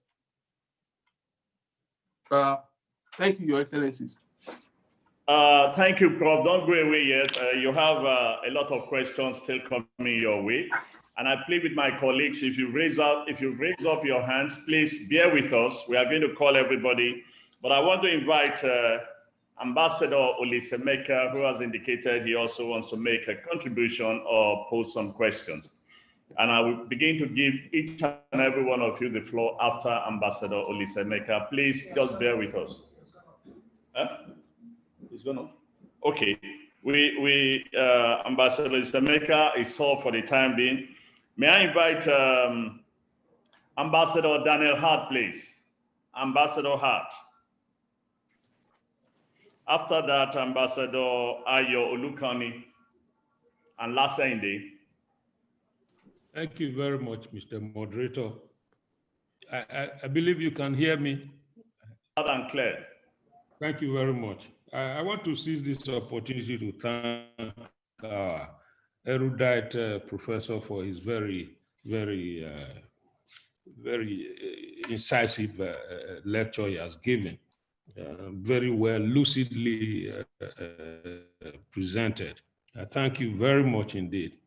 My question has been partially answered, as a matter of fact, in the course of your response to some other questions that have been asked, but not, I said partially, not fully. And my question is related to the question that the moderator had seized the veto of his position to ask before he opened question time to everybody, which has to do with the leadership. I think the question of leadership, which you didn't actually focus on in the prognosis, is very fundamental. Because take, for example, our own constitution. Our constitution vests the power of foreign policy in the hands of the president. In other words, even the Ministry of Foreign Affairs, even the academia that you yourself belong, and so on, no matter how rational your perception or your input may be on a particular issue in the international relations realm, the president is not under any obligation to accept it. He does what he likes. And it's not peculiar to Nigeria. I mean, we see it in other advanced democracies. United States of America. Look at how President Trump has stultified the foreign policy culture in the United States. And yet, there are intellectuals, there are people there who have been in the business of international relations, conduct, ambassadors, professors, even in the Congress and all that. And yet, they cannot sway him away from running the United States against the current of even global opinion. So I think we should take cognizance of this. And even this reality sort of eats into your own prognosis of the future. Let us say we have a president that is not perhaps receptive to what we generally think Nigeria should be, the direction Nigeria should be going. Would all that you have said about what our own behavior, foreign policy behavior should be, would they come to pass? For example, in this, I go back to the United States situation. Trump has been fighting against China, trade issues, environment. America has not been pulling in tandem with the world policy or world disposition on that. Iran nuclear agreement is walked away from that and so on. Yet what we see from the little things that are coming out from the debate so far, we see a Joe Biden perhaps rolling back on these issues. And that changes the whole context in which we, the rest countries of the world, are playing. So let me make it short. How do we get around a situation where the leadership will hold the foreign policy of this country or of other countries captive, as it were, because the Constitution empowers him to do that? So how do we get out of this, and how does this impact on how Nigeria plays in the future unveiling, prospects of international relations? Do you have any remedy for us to tackle this kind of situation? We've often not addressed it properly. I'm sorry to observe that. Thank you so much for a brilliant lecture. Very, very, very articulately presented. Thank you. Thank you, Your Excellency. Ambassador Ayo Lukoni, Director General Nasima, you have the floor.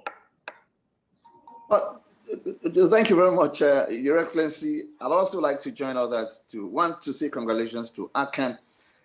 This is the final touchdown as far as this flight is concerned. We've done very well. I want to say thank you to you, Your Excellency.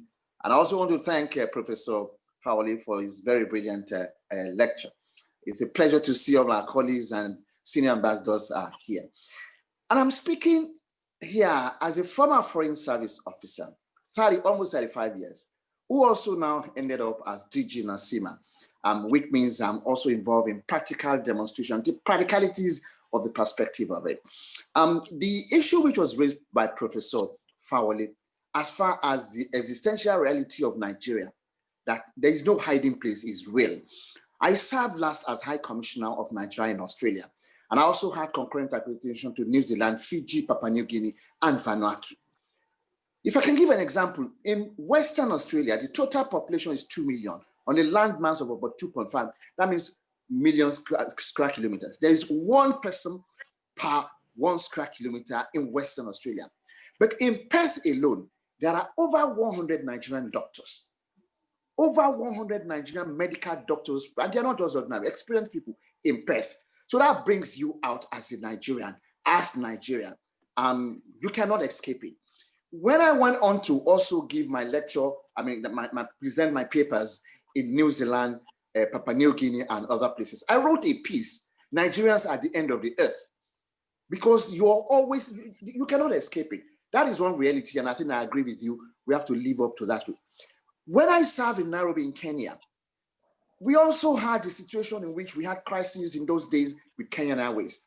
When as Nigerian representative, we were the only mission in West Africa that had a presence in Nairobi. When we go to the airport to try and resolve the crisis between Nigerian as well as the Kenyan Airways staff, after resolution of those, a lot of other West African countries, West Africans in that place, please do not leave us alone. Nous sommes de l'Afrique de l'Ouest. Please help us. So it ends up on us as Nigerians. So that is why, and I think I agree with you, we must be, even in whatever configuration comes out. Now, finally, let me come to this, and I will create your indulgence. I'll be very brief, sir. I serve as DG of NACIMA now, and we were very, very closely involved in the AfCFTA process, the African Free Continental Trade Agreement. The processes, whether it was signed or not, you've mentioned the question of what happened. Eventually, we signed. And I want to mention that myself and late Chiedu Osakwe of blessed memory, when he was appointed DG National Office on Trade Negotiation, and I became DG NACIMA, we decided to discuss and say, look, listen, we're not sure the Ministry of Foreign Affairs has keyed in enough into this, because it's going to be a key issue as far as economic diplomacy or Africa itself is concerned.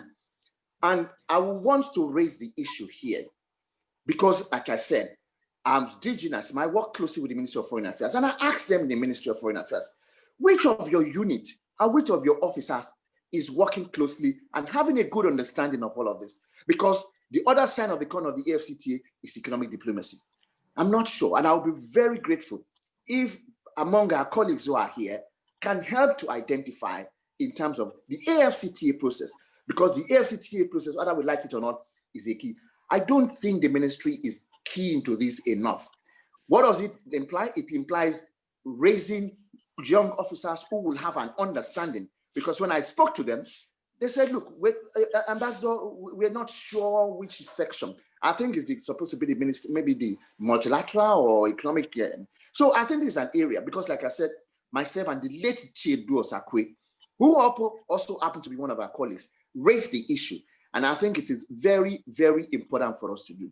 I know that is NEDI now, the New Economic Diplomacy Initiative, and in NACIMA, we're working closely with them. But what I do in NACIMA is to make sure that the Ministry of Foreign Affairs, we work closely with them and raise this issue.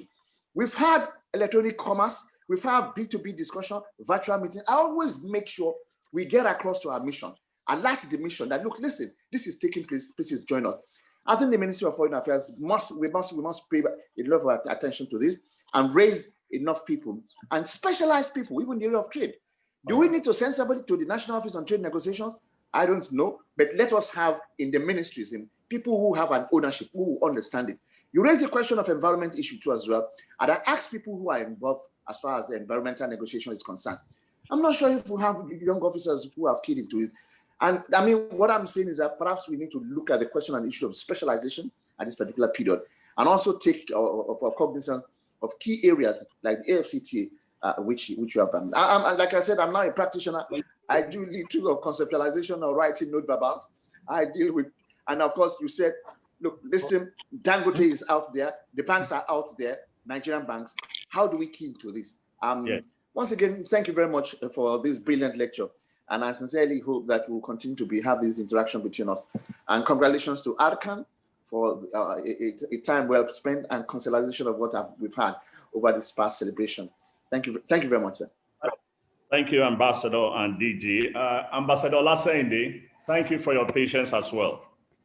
Thank you, sir. I want to congratulate Ambassador Professor Fawale for his very inciting, very good lecture.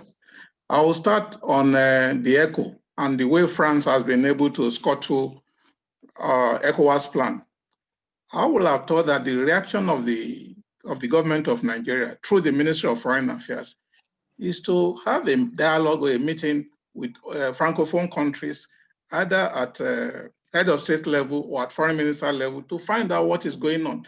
Because the way we are is like we are confused, we don't know which way to go. This issue was mentioned in the lecture, but it was not clearly stated what we are supposed to do. Also, the ambassadors in those countries can also meet their host countries and find out what is going on.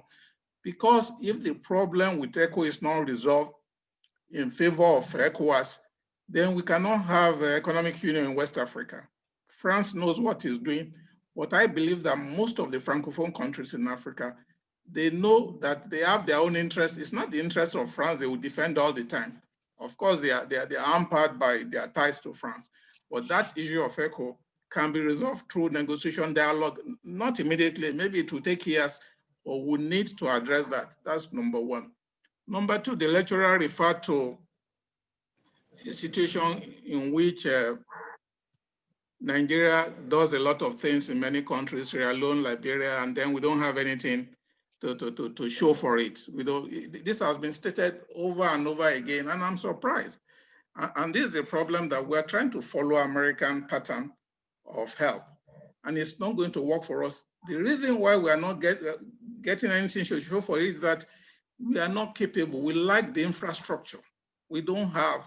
Let me use Liberia, for example. After ECOMOG left Liberia, there was a plan to set up a bank, either UBA or one of the banks to go there. And when the bankers got there, the whole population of Liberia was about 2 million. And the money they will make at the end of the day was not up to half of the money they will make in Surulere. They will commit people, commit houses, so it was not a viable venture. And it's not only that, Nigeria itself, we don't have energy, we don't have power, we don't have a lot of things. Our infrastructure is bad. And then we say, okay, we want to go to Liberia. America can afford to do that. America has a lot of huge budget to do that. So let us stop blaming other countries for our own problem.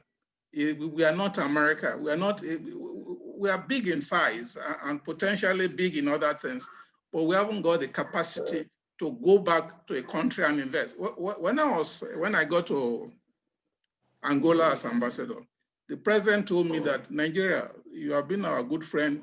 You have tried for us during Murtala Mohamed Obasanjo's regime. That why is it that you are falling behind? This is the time for you to take advantage of everything. But when I look at it critically, I could see that the problem is not Angola's problem. The problem is not even Nigeria's problem. Number one, there's a language problem. In Angola, 90% of them, they speak only Portuguese. They don't speak English or any other language. So if a Nigerian wants to work there, you have to have an interpreter, which limits your coverage. The second thing is the location. Angola is in southern, it's not Cotonou or Benin. To get there, there was no direct flight when I got there. You have to pass through Addis or pass through London or pass through South Africa. Then the colonial structure of things, it does not, Angola is not in the orbit of Francophone or Anglophone countries, and they only look for to maybe South Africa, Brazil, and then Portugal. So all these things, we need to look at them, the dynamics, and I could see that it's not our fault that we didn't do anything. It's not Angola's fault. So that issue, I will leave it. The third point I want to comment upon was what Professor Fawole referred to as China's entrance into dominance in the world vis-a-vis America. America is the one that is number one. America has military, America has everything. But China is saying, I don't want to be a dominant figure in the world. I don't have a hegemonic tendency or influence or vision. And I think Nigeria can learn from it. Let us stop saying we are the leader in Africa, we are the leader in, what we need to develop is ourselves. Let us develop our infrastructure. Let us develop ourselves. If now they see us as leader, then we can be leader. But what, you don't have the resources of being a leader, and then you say you want to lead other people. population, anyway, I've mentioned All that. right, thank you. And the UN, I want to, this UN permanent seat, Professor Wale gave a lot of reasons why we cannot be. And I said that we are not, if a vote is taken at the UN, we will not get that this thing. I don't have time now to analyze that. Thank you. All right, thank you very much. Mr. Akimbode Fashake, if you are still with us, please, your question or your comments, kindly make it very short as possible. Oh, okay. Good afternoon, Your Excellencies. It's a pleasure to actually listen to Professor Fawole, is my teacher, and I'm happy to hear all the wonderful feedbacks. The question I have is moving beyond the rhetoric that we have always had, and I think the speaker before me actually sort of alluded to that in terms of what we want to do. I think we have a government. I mean, if we look back 60 years ago, we see that it's like we retrogress in, I wouldn't say geometric rate, you know. So what can we do beyond this lackluster sort of government that we have, that one doesn't listen to its people, but takes instruction most of the time from abroad? I mean, if you compare when policy is going to be taken by government, you see that if there is an external position, our government is likely to tune to that sort of external influence. So how do we sort of overcome that? And what can we do outside of what government is doing to be able to position ourselves better for the next 60 years? Because, I mean, we have, our population is growing, so much is at stake, and we have to think about this much more holistically. Thank you. Thank you. Thank you. Anthony Oma, please. Anthony Oma, are you still with us? You still with us? Yes. Please unmute. Unmute, please. Unmute your system. Kindly unmute your system. Okay, I'm doing that. Okay. Make it short, be brief. Thank you very much, Your Excellency, Ambassador Keshi, and congrats, Professor Fawole, for your very, very brilliant paper. I think the point I just want to make, and all that needs to be said has been said, and moderator, your emphasis on leadership is very apt. Leadership at personal level, individual level, and leadership at the nation state level. I just want to submit that we fail to realize that efficiency is the main aim of a modern nation state, and we need it to build strong state institutions so that we can articulate whatever we want to do in the international arena.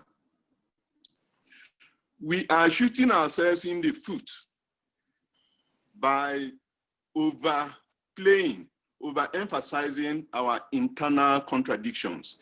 That should be our foundation to act in the international arena. We forget that all we do to ourselves internally, foreign affairs is already being conducted within Nigeria. We have foreign embassies, foreign ambassadors, foreign diplomats with us, watching us. We don't need to go out before we are told who we are. And I think once our emphasis is on efficiency, which we focus on so that state power is used to build strong state institutions, I think Nigeria will earn the respect which Mandela has spoken of. That if Nigeria doesn't earn that respect, the Black Africa will not be respected in the world. So that is the source of our leadership. On ECOMOG and America's multiples of military bases, let me just tie the two together. We went into ECOMOG unprepared. The world powers were going there to sending ships to evacuate their citizens. And what happened? We also decided to send our own token to try and evacuate our citizens. We forgot that our population in Liberia is more than what we can evacuate. So we got stuck there. So we had to quickly think fast and start building up towards ECOMOG.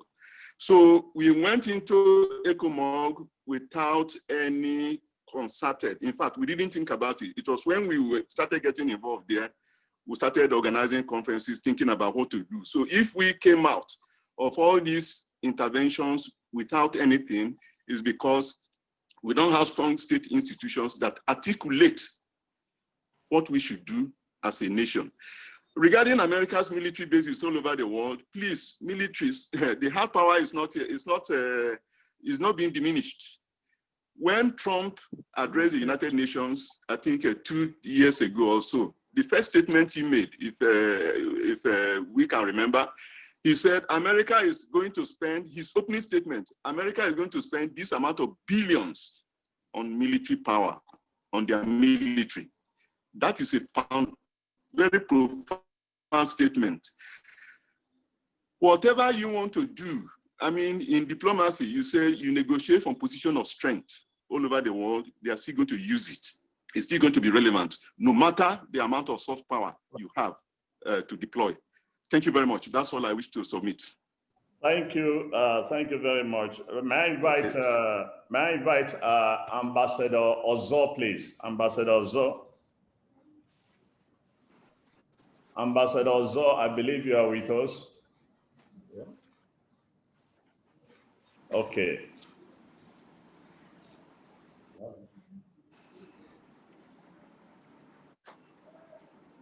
Unmute your mic, please.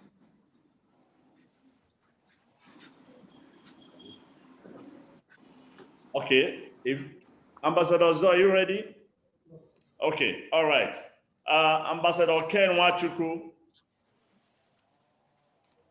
Ambassador Ken Nwachukwu.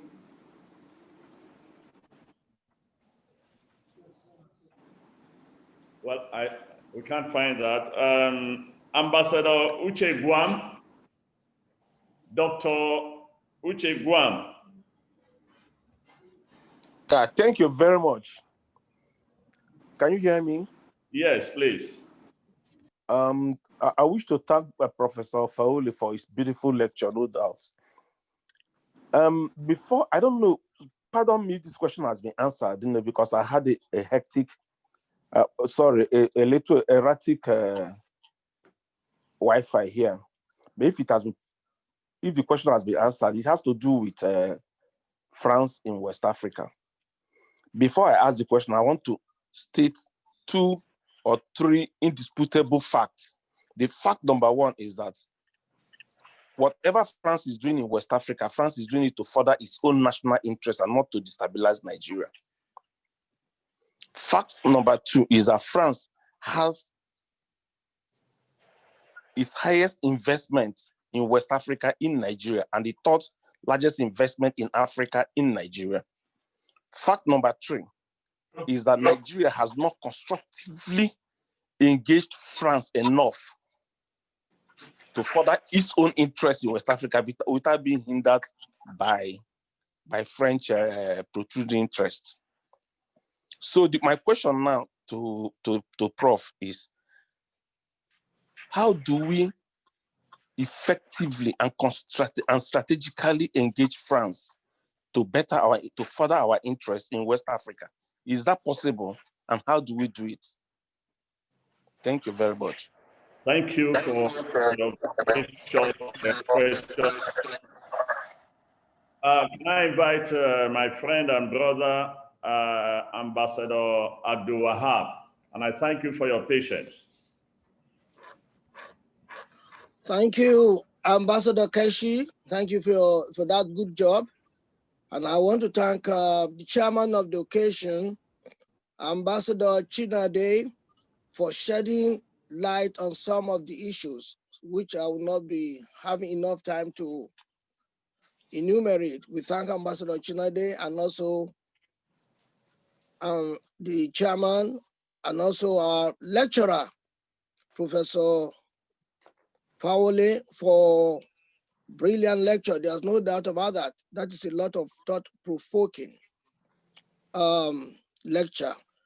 The issue I think is omitted is about adequate reform of Nigerian Foreign Service to be able to perform the duty in the next, from now till the next 60 years.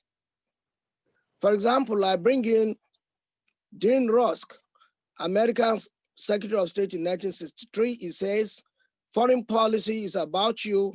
It is about your home, your community, your safety, your well-being, your chance to live a decent life, and to prepare a better world for your children. If these are the duties to be performed, suddenly the Foreign Service need adequate funding of foreign policy. We need adequate funding, which I think was omitted in the lecture. Adequate funding of foreign policy is very essential because Nigeria will be able then to play a strategic role in the Community of Nations. The other point is our inconsistent foreign policy. Some of our policies are inconsistent, and if we are inconsistent, we will not be able to move forward. So what do you suggest to see that we should be able to have sufficient and adequate funding of our foreign policy, adequate reform, and also to be able to have new technology in this age of IT?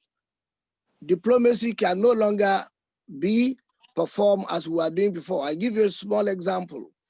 In those days, what is happening now in Washington, Mr. President in Nigeria would normally wait for the dispatch by his ambassador.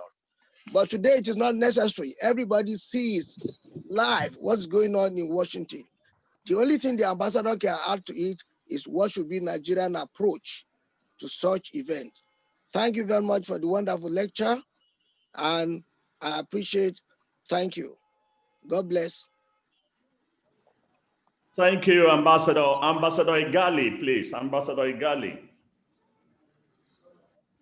When are you going to start? Yes. Ambassador Igali, please. Okay, all right. We go back to Ambassador Ken Wachuku. Yes, I told you we take him on. He came last.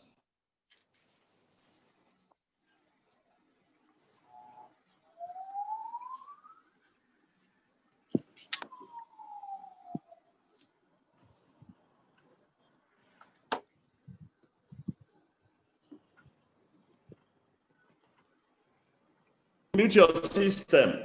I have. Okay, fine, good, go on. Thank you. Professor Fawole, you have described France in very unflattering manner. And I think it's your right to do so as an intellectual. But I want to give a context to the situation in Mali, having just returned from Mali as Nigeria's ambassador to Mali. Mali, as you may understand, is 1,240 square kilometers, certainly bigger than Nigeria, with only 19,000 men in uniform. And the current crisis that it has certain metrics. One of it is the insurgency, whereby 2/3 of the country is under occupation by armed groups, including a raft of Al-Qaeda franchise. We have an economic situation whereby more than 50% of the youth population is unemployed. Corruption averages 40% or 15% GDP, as some people put it. It is donor dependent. You added to that is a combustible situation of social religious problems. Mahmoud Dicko, who actually lent his credo or credence, gravitas to the June 5th movement that finally toppled President Ibeka. Basically, what he does was to epitomize the problem in Mali, because Mali is a country where more than 95% is Muslim, and the voice of clerics are listened to. Now, when you have this is a combustible cocktail. And that is what happens when people begin to say, what role can Nigeria play? I begin to see, can you fashion or factor what role we can play in this circumstance? I want to quickly let you know that by the time the problem in Mali started in 2012, 2013, Nigeria was one of the first countries to send a contingent to Mali. It was headed by the African force was headed by General Usman, Sheikh Usman Abdul Qadri. But obviously, Nigeria couldn't contend because of the economic impact. We had to quickly rally around and call on United Nations to come in. United Nations came in under Chapter 8 and has its forces in MINUSMA. But MINUSMA is a holding force, a peacekeeping force. How do you keep peace where there is no peace? The only fighting arm in Mali today is the French forces, who came in first in 2013 under Operation Cheval. They were the ones that were able to upend the insurgency that was basically knocking at the doors of Bamako. Today you have Operation Bakan. They are the ones going ahead doing what they call ratissage, killing and maiming and taking out the terrorist groups. I tell you clearly, Professor, that without France in Mali, that the insurgents in northern and central part of Mali would easily overrun Niger, take out Guinea. Burkina Faso is already on the ropes. And if they hit Niger, Nigeria is not too far away from there.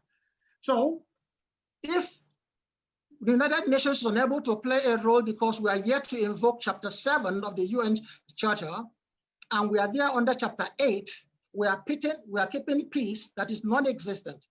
And somebody expects Nigeria to play a role in a country that is far bigger than Nigeria, in a country where the people in uniform are less than Boy Scouts in Lagos.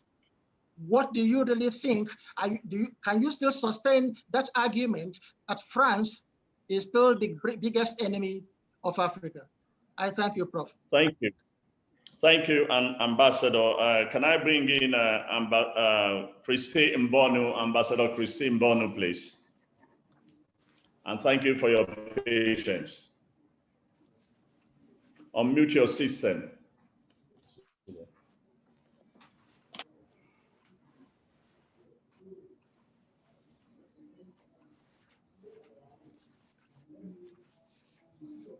Yes, please.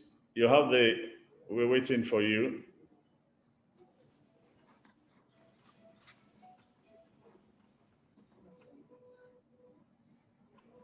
Unmute your system, please.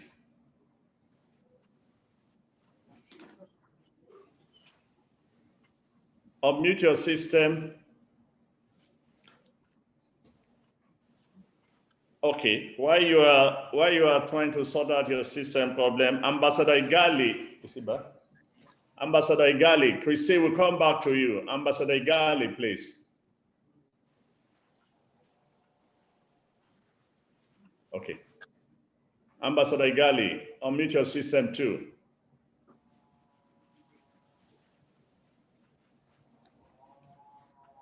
Yes, Ambassador Igali, if you can hear me, unmute your system. We are waiting.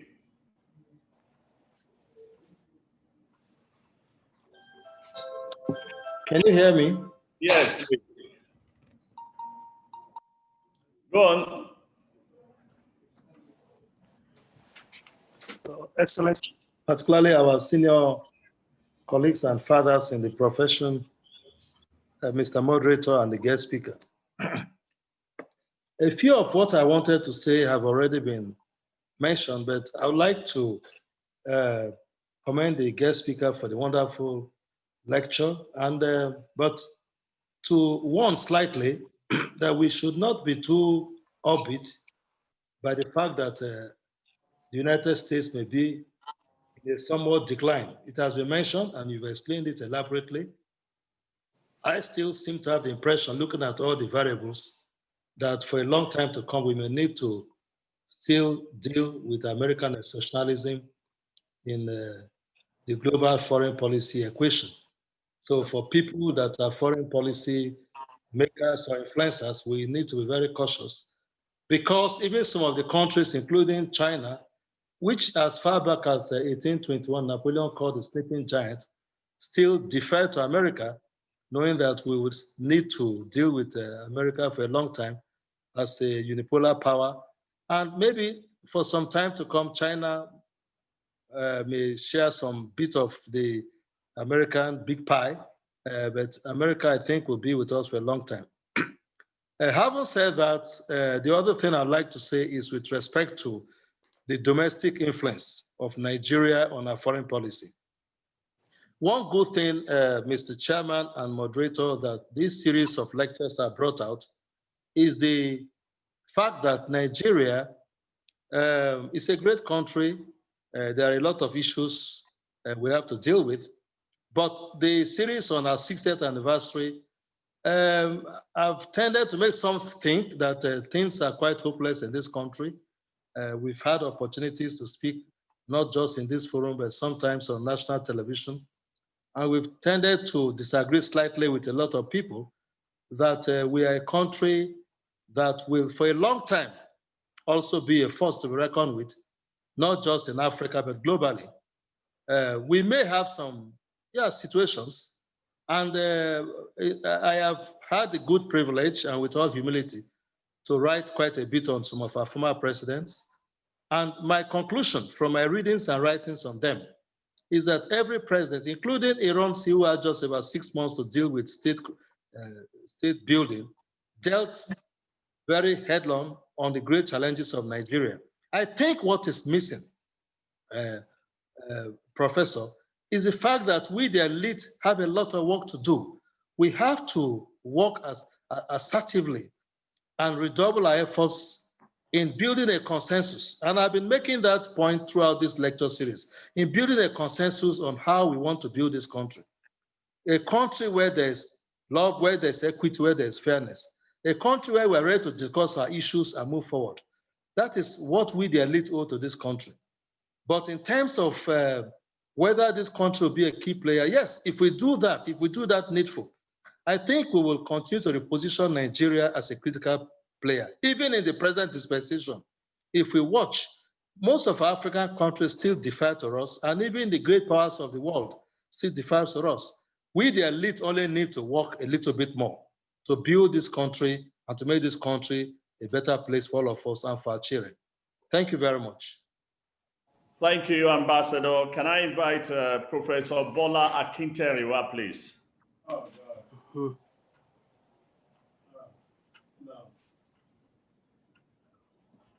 Hello. Yeah, thank you, Mr. Moderator. I'm on a list. We are following a list. Yes. Ambassador Hart rightly pointed out the factor of the Constitution, which empowers Mr. President to be fully in charge of foreign policy. I agree with him, but I want to add a footnote to it that constitutional provision is valid at the level of the conduct of foreign policy. But in terms of management of foreign policy, the same constitution recognizes the Minister of Foreign Affairs as an instrument. And the parliament cannot but also play a role besides the constitutional provision. Because Nigeria maintains a dualist position, which requires that after signing and ratification, there is still need for domestication, which necessarily requires the parliament to be there. So while the president can do and undo in terms of foreign policy, that extent of power is necessarily limited by the position of the parliament or the National Assembly. Second point, the issue of non-appreciation of many African countries. I think it is not well understood. People believe that we should do good, and that when you do good, it is in your own national interest. But the point is that when we are talking about non-appreciation, it is not in terms of saying ordinary thank you all along. Non-appreciation is in the context that the people that are being helped should also look at Nigeria's own national interest. That look, you should not militate against the protection of Nigeria's national interest. We have always been talking about, for instance, we talk about ECOMOG, we talk about Liberia, we talk about the Gambia. In this case, when Nigeria will now be seeking, for instance, election as a non-permanent member of the UN Security Council, and you will have a country like the Gambia, and you now have this country like Benin or the Congo now militating against us. I raised the issue that, look, Nigeria's candidate, the moment the candidature is endorsed at the level of the West African region, Nigeria's candidate now is necessarily considered as ECOWAS candidate. And when ECOWAS now moves to Addis Ababa, presents ECOWAS candidates, we now go to to the situation whereby the Nigerian candidate becomes Africa's candidate. But you now go to the UN, our African brothers will now kick against it. It's not acceptable. That's what we call non-appreciation. More importantly, on the issue of France, please, I think we need to understand French policy very well. And there are two pillars to that.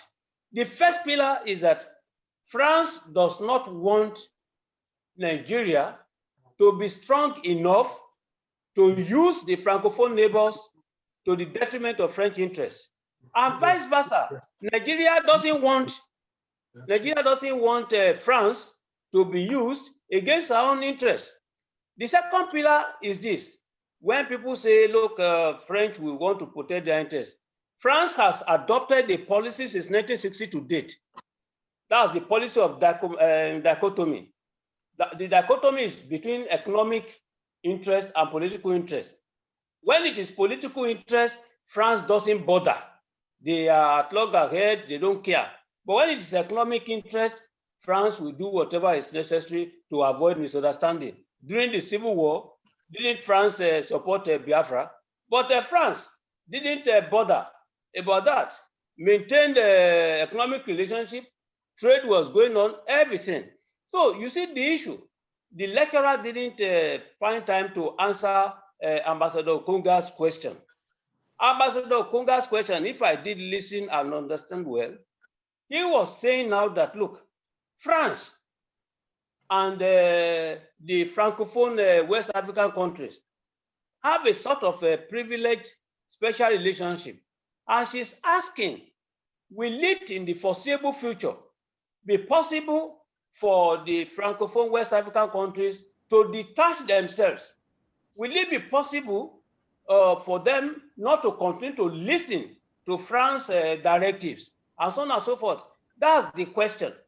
And now in this case, okay, you see, it's a very critical question that has been raised. And my own position is to say that, look, as it is, when we talk about ECHO, one ambassador said that in this case, he's now trying to say that France cannot but continue with the protection of its own interests. On ECHO, please, for God's sake, the issue is this. They say, I think it's Mr. Akinbode or Ambassador Akinbode, is now trying to say that France is only seeking to protect its own interests, but not to destabilize Nigeria. No, that's a fine statement, but that cannot be logically sustained. The issue is this, at the level of the ECHO, please, just 1 minute, sir. The ECHO, the issue is this. When there was Communauté économique de l'Afrique de l'Ouest, as a rival to the ECOWAS, you have the CEAO, which is a Francophone bill, etc. along. Now, they were working against the failure. They were working for the failure of the ECOWAS. So if the Francophones decidedly move forward to have an ECHO, which is meant to be the name of the common currency, and this time, without consultation with the Anglophones and the Lusophones and even the Arabophones in the same region, now I think that they are directly declaring war on the ECOWAS. And in this case, that is destabilization par excellence. Destabilization is not just the use of manu military or use of force. So, in a nutshell, I think that in appreciating the ACAN, you said that Ambassador Lukani said, well, this is the touchdown after a long flight. I want to agree, but the ACAN cannot sleep, cannot stop there.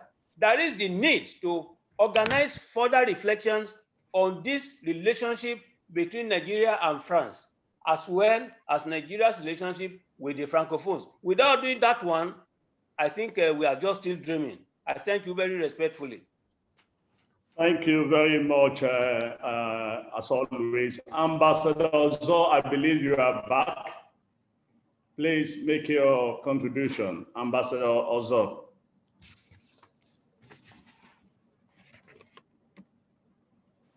Thank you very much, Mr. Moderator. Can you hear me? Can you hear me? Loud and clear, thank you. Can you? Okay. Thank you very much, Mr. Moderator. I want to join in thanking Professor Fawole for his brilliant lecture. I, however, want to seek clarification regarding his position on Nigeria's quest for a UN seat in the Security Council. And Prof, are you suggesting that we abandon this quest? I am of the view that this should be a major foreign policy goal for the nation. And what we should seek to do is to rethink our policy for achieving that. My vision of our foreign policy in the next 60 years will certainly be dampened if we abandon this aspirational goal of becoming a member of the UN Security Council. I think it is something we should have as the cornerstone of our next foreign policy thrust as we look into the future, particularly beyond the next decade. 50, 60 years, we should not think of relinquishing or abandoning this objective. Thank you very much. Ambassador Ozo. Ambassador Mbono, if you are still with us, is your system okay now? Please, good. All right, now better. So you have the floor. Quickly, please.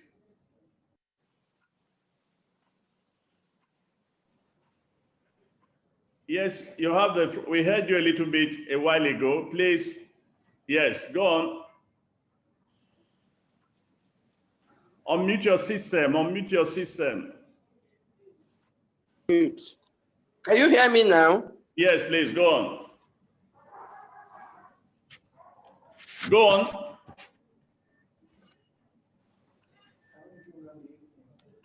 Please go on.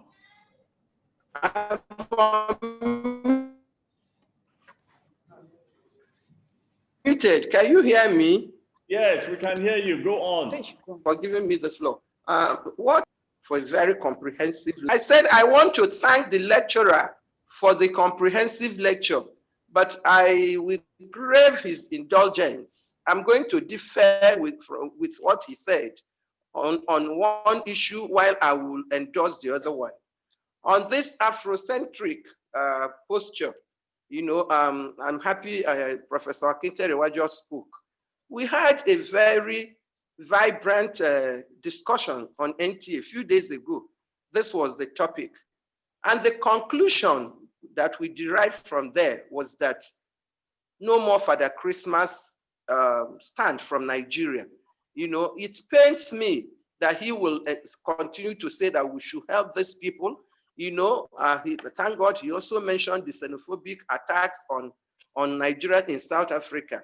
How can South Africa be antagonistic to Nigerians, taking into cognizance all what we did for them?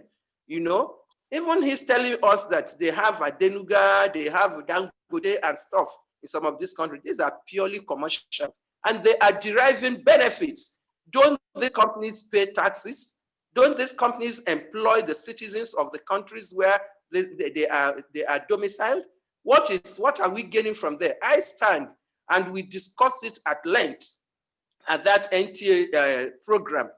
Enough of Father Christmas. There must be a price tag for everything Nigeria will do henceforth. I look at what is happening in Angola. No, not Namibia. Namibia has been playing a role. I mean, look at Zimbabwe, Angola, and all these countries. You keep wondering. Even at my own level, I know the role I played. I played in trying to liberate these countries when I was in Geneva. So what have we gained? That we have companies in these countries, we have Dangote and Co. These are companies that are paying taxes and employing their people. So I beg to differ. On the issue of the permanent United Nations Security Council, the expansion, I really, for the first time, I'm hearing a pragmatic answer from somebody. It's unrealizable. Why do I say that? The permanent five will never cede that power to anybody. And even if they cede it, are we going to speak with one voice in Africa? That's where you see Togo fighting Nigeria. That's where you see Liberia fighting Nigeria. Everybody will want to go there. Let's first of all organize ourselves within Africa. Let them realize the role of Nigeria in this country. That Nigeria, with her population, the money, the resources, and the sacrifices Nigeria had made, that this permanent, if eventually the permanent five, which I think they will not give, even if they give it and they say no veto power, of what use. Finally, let me touch on leadership. Of course, your domestic policy will drive your foreign policy. Let's first of all put our house in order, have a vibrant leadership, and let's stop outsourcing the work of foreign ministry. How can you have commission, whatever they call it, diaspora? So what is a foreign ministry doing outside? If you remove diaspora work from us, what is it? It's not our fault. They created the commission. They impose it on us, especially when those heading those agencies know the powers that be. The Ministry of Foreign Affairs have been, all our work has been outsourced. Until we do the right thing, Ministry of Foreign Affairs will continue to be of no use. I thank you very much for giving me the floor, and once more want to appreciate the organizers of this wonderful series of lectures. Thank you very much, Your Excellency. Thank you, Madam Ambassador. Can I bring on the AVM Obiarika? ABM Obiarika, if you are still with us. Yes. Yes, nice to see you, your contribution. Yeah, thank you very much, Ambassador Keshi and Akan for this lecture delivered by Professor Fawole. And I come from the perspective of a defense diplomat and a teacher, because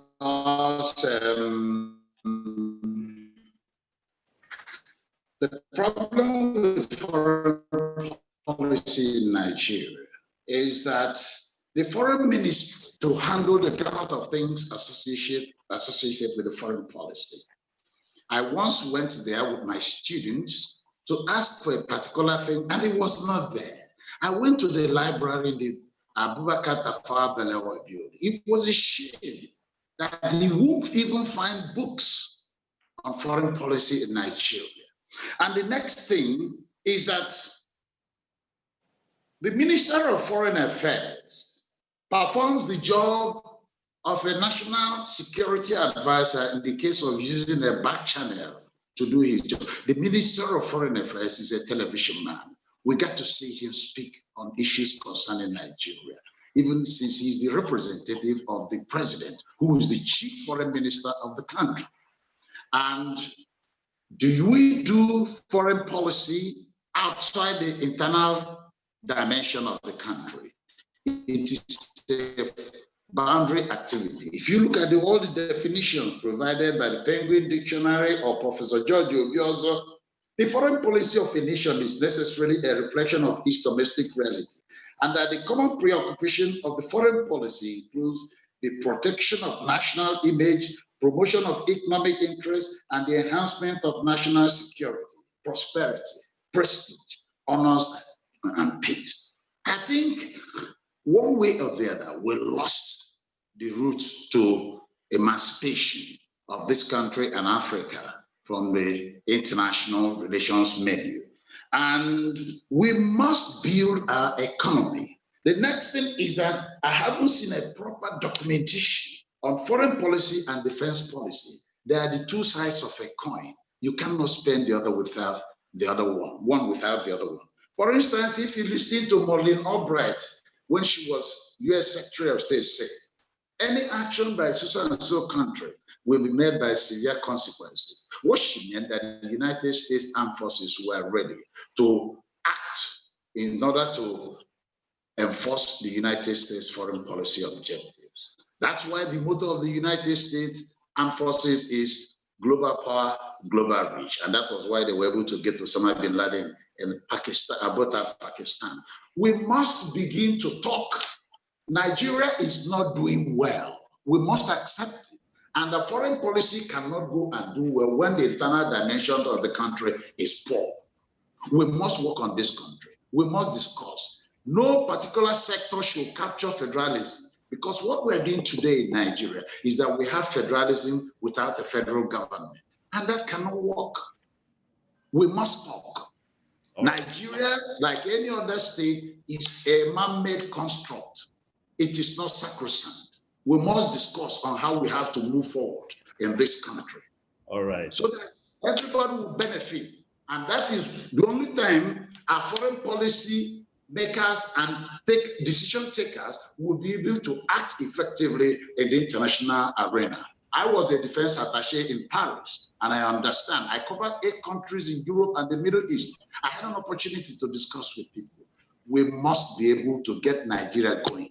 Education. The leadership must understand what we are looking for. If they do not understand, we are going to have a difficult time. Meanwhile, thank you very much for this opportunity for me to participate.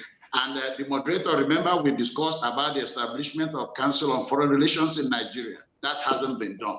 I'm waiting for the point when you will do that. Thank you very much, and God bless. Thank you, AVM. And finally, we've come to the end of the comments with the participation of our former permanent secretary, Ambassador Lady Wadibia Ayano. You have the floor, Madam Ambassador.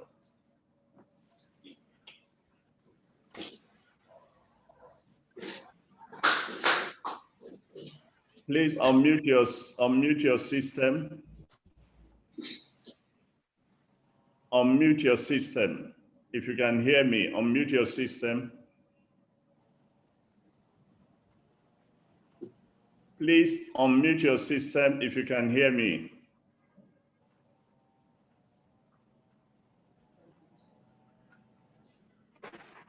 All right. Looks as if our network is experiencing some difficulties. I will therefore bring on our distinguished lecturer to answer all the questions. And Professor Fawole, my sympathies, because if you listen, you would have heard the way the diplomats do speak. They considered your paper brilliant, profoundly illuminating, wonderful. But I'm sure you heard everybody also say, but. Professor Fawole, you have the floor, please, as we cannot hear Lady Wadibiayan.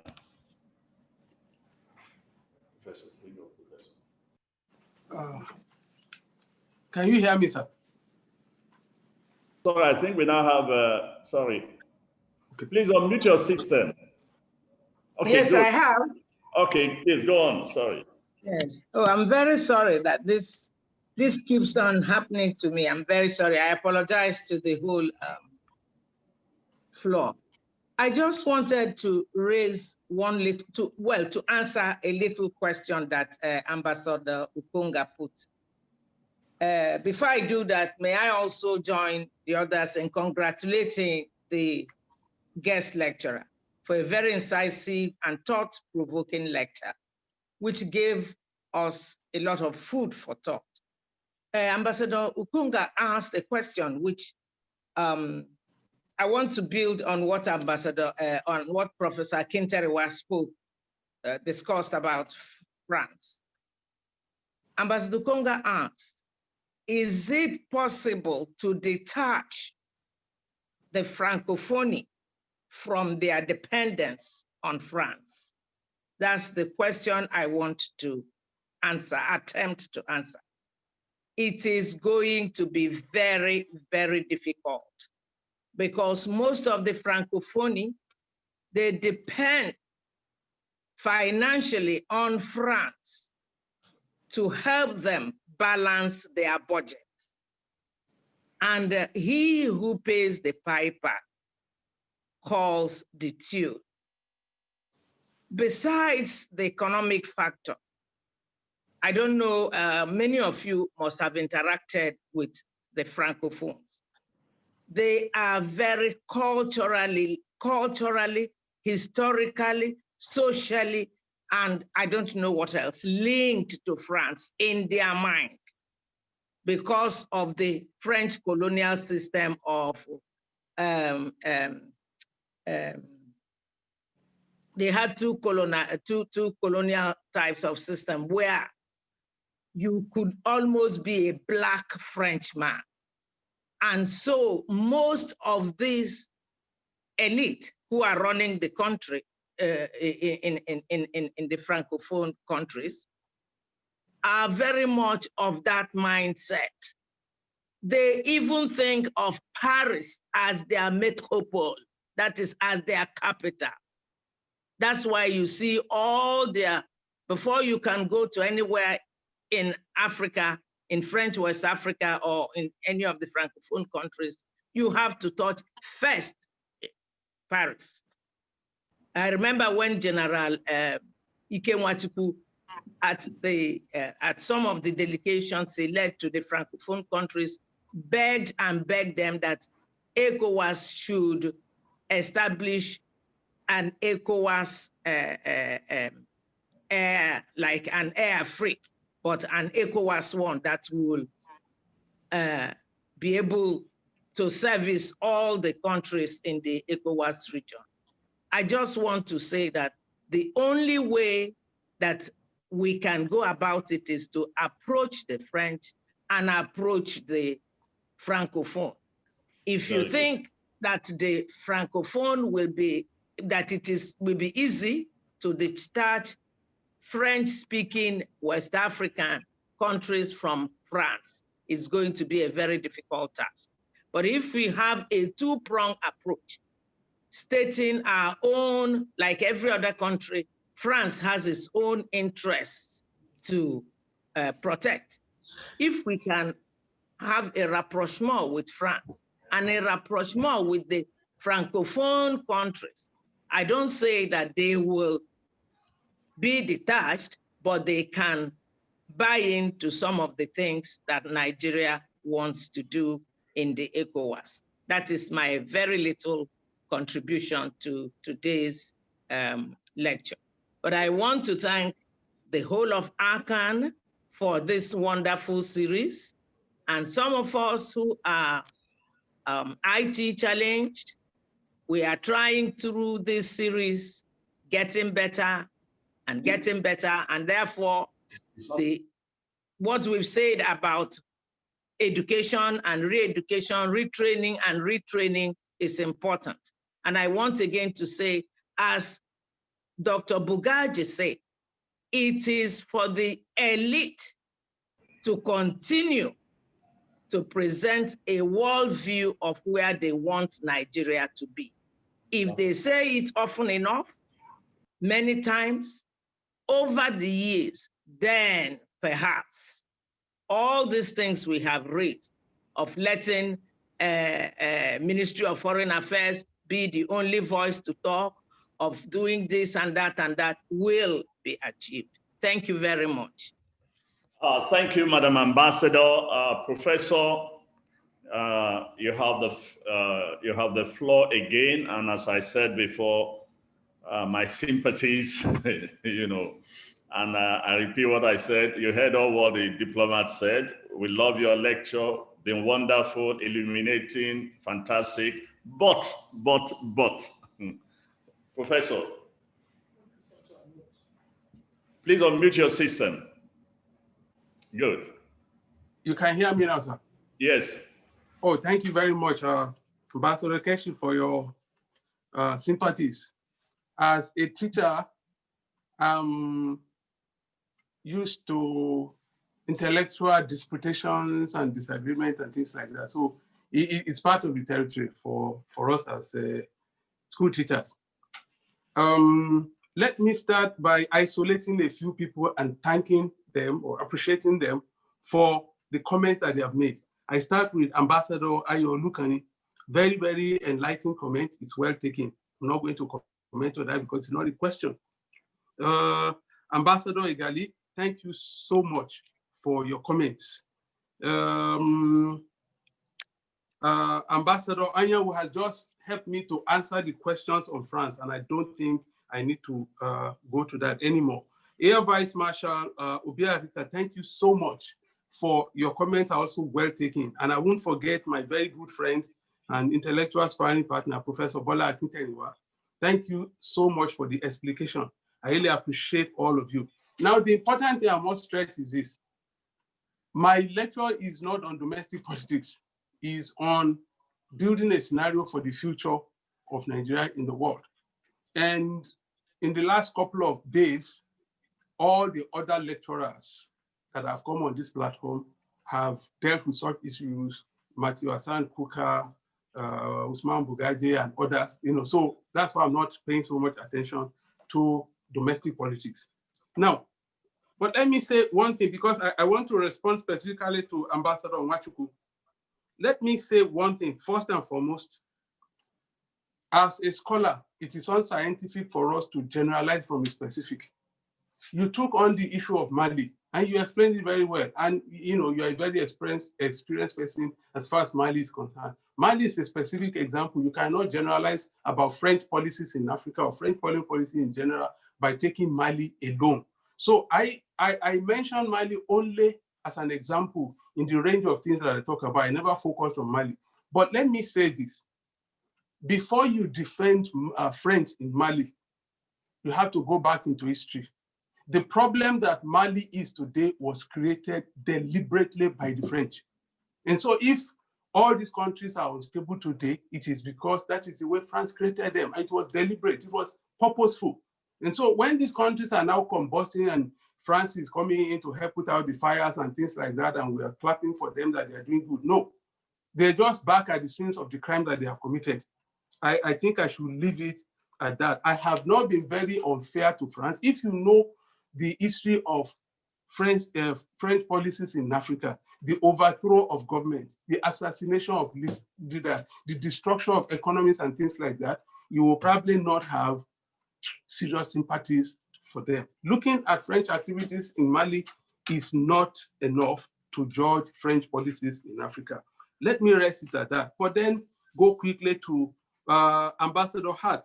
You talked about leadership. I quite agree with you. Occasionally you have a leader like Trump who destabilizes things. Occasionally you have a lukewarm leader like Muhammadu Buhari who also make things, under him things don't work the way they ought to. But look, in the long history of a country's existence, there is no how when you will not have some of these momentary aberrations. Some of them are aberrations, not necessarily the individuals, but their policies may be aberrations. But in my view, Trump is an aberration anyway. So Nigeria is not necessarily going to continue the way it has been under Buhari, because this is not the way we started. So let's look at it as a momentary aberration. It will pass. So we shouldn't build any tabernacles on that one. So if we have a leader who is holding foreign policy captive, it's only a momentary aberration. Ambassador Olasenedi, thank you so much for your comments that are very well taken. And then on the issue of France and ECHO, there are so many things that we can do. Look, people have suggested we can also try to construct rings around France and around the Francophone countries. Nigeria can continue to play a leading role in West Africa, in Africa. But as I said, it should be mindful of its own interests, first and foremost. Okay? I don't know how much, what is at stake in ECHO. I personally really don't believe in the currency, but if it's a good thing that West Africans are going to achieve, And I think we have a bunch of economics, financial experts, macroeconomics, bankers that can tease out policy recommendations for us. So I'm not going to be in a position as a foreign policy specialist to address that fully. Now, foreign policy is being treated perfunctorily. It is the characteristic of this government. And the way I see it is that the closer you are to Aso Rock Villa, the more influential you are. It's not supposed to be so. Foreign policy is supposed to be prioritized because it affects every other thing in the country. But a situation where only those who are close politically to Aso Rock get things done, then foreign policy becomes something that you just do superficially, which is very unfortunate. I hope our future leaders will not follow the same trajectory. But Fashaki, thank you for your comments and your endorsement. How do we overcome lackluster leadership? I think all the other speakers before me on this platform have addressed that. But I think we need to be mindful when we are choosing leaders, when we are voting for people. You know, we shouldn't be voting on basis of religion or ethnicity or region or things like that. Can we get the best Nigerians? But the problem we have is the best Nigerians have never come forward to seek elections. They don't have the means or the wherewithal to do so. So we may, for the next foreseeable future, be stuck with dead woods and things like that. Unfortunately so. Ambassador Omar, your comments are well taken, but let me remind you that I never said that America's military power diminishes. Actually, I did emphasize that America remains the greatest technological power, the most formidable military nation, economically the strongest. But what I'm talking about is, in spite of its military power, there are issues now being determined in the world, not by military power anymore, not by bullying, not by just sending naval warships around anybody's country. Take a look at China. China is becoming the most influential country in Africa, and it does not have military bases except in Djibouti. And so it's not using, building a secretariat for the OAU. It's trying to embrace Africa as a whole, building infrastructure in different countries and, giving them loans and treating the leaders as if they are equal to them. It's making people to embrace China. That is soft power in a way, okay? So it's not everything that you can just hold up a gun like a cowboy and dictate the outcomes. So military power is still there, but sometimes it becomes unavailable or dysfunctional, especially when economic, other means, diplomacy, and soft power are what is required. So let's not overplay America's military power. When it comes to war, yes.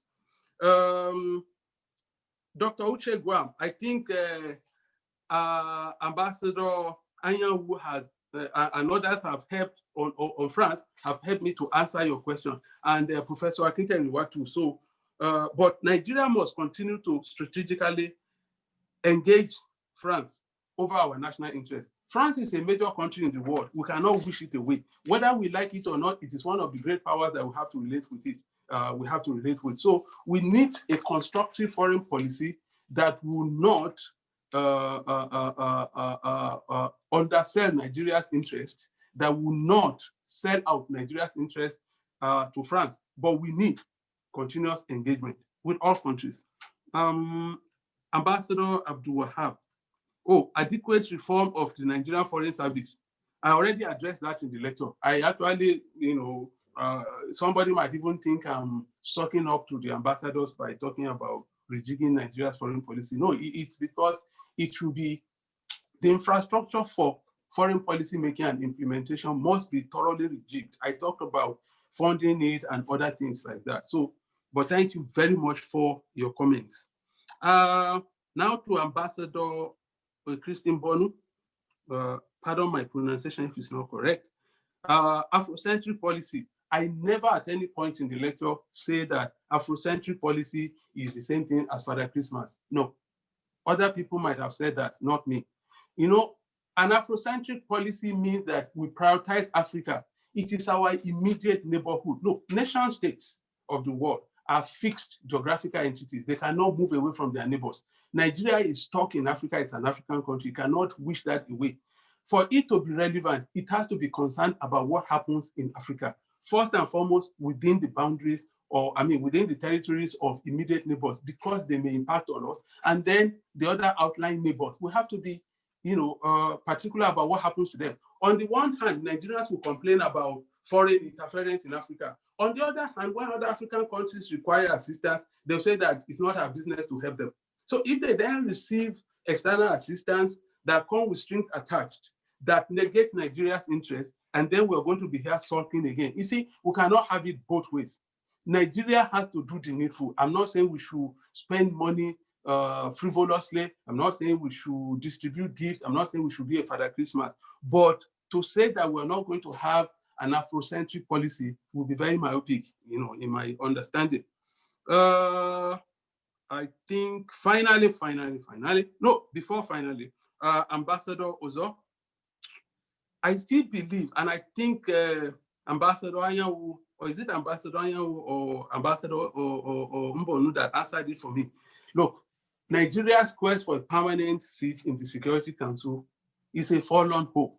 We can spend money on it. For reasons of ego boosting, we may continue. But is it really going to pay off? I don't think so. It is clear that the great powers do not want any reform of the United States.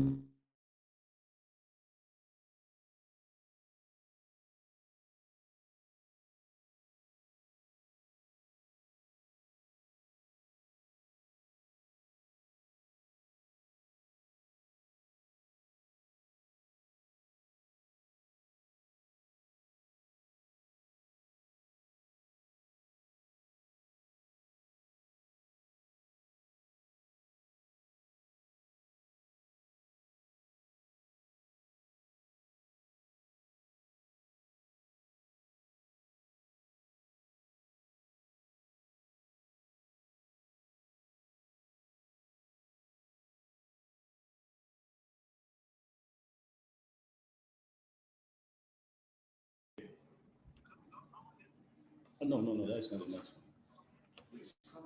No, Ambassador Chinkai. Hello? Hello? No, bring me first. Bring me first.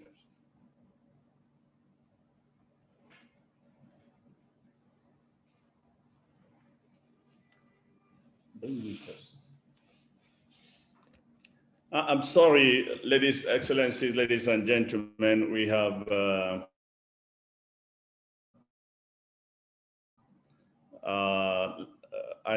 issues. And while we still have him, hopefully he can join us to finish this. I want to bring on our President, Ambassador Kayode Shinkaye, to make its closing remarks as we come to the end of this series of lectures. If Prof comes back to join us, certainly we would allow him finish his responses to all the questions. Mr. President.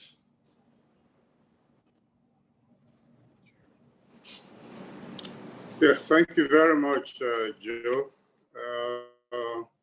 Your Excellencies, our guest speaker, Professor Alade Fawole, distinguished participants, ladies and gentlemen, just a few days ago, we began this historic Akan lecture series to mark and celebrate a unique event in the life of our nation, the Silver Jubilee of our independence.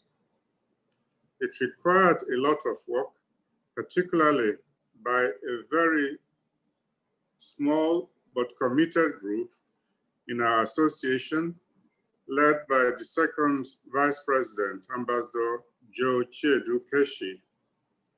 I will thank him and his colleagues in the organizing committee later, but I thought it was appropriate to mention his name at the onset in view of the hard work he had put into planning and the execution of the program.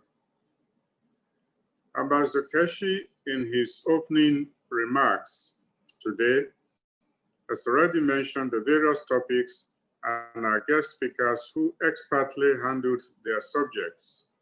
I therefore need not dwell on them any longer, except to highlight in a very brief manner some of the takeaways of the series. This include the need to build on what we have as a nation, the need to identify what ails us as a nation, the sense of dialogue about them, the importance of correcting whatever lapses exist, the importance of unity, not necessarily uniformity, the sense of investment in peace and development, the importance of having the appropriate leadership for the country, and the role of the elite of this country, which should put the nation's interest above their own primordial interest.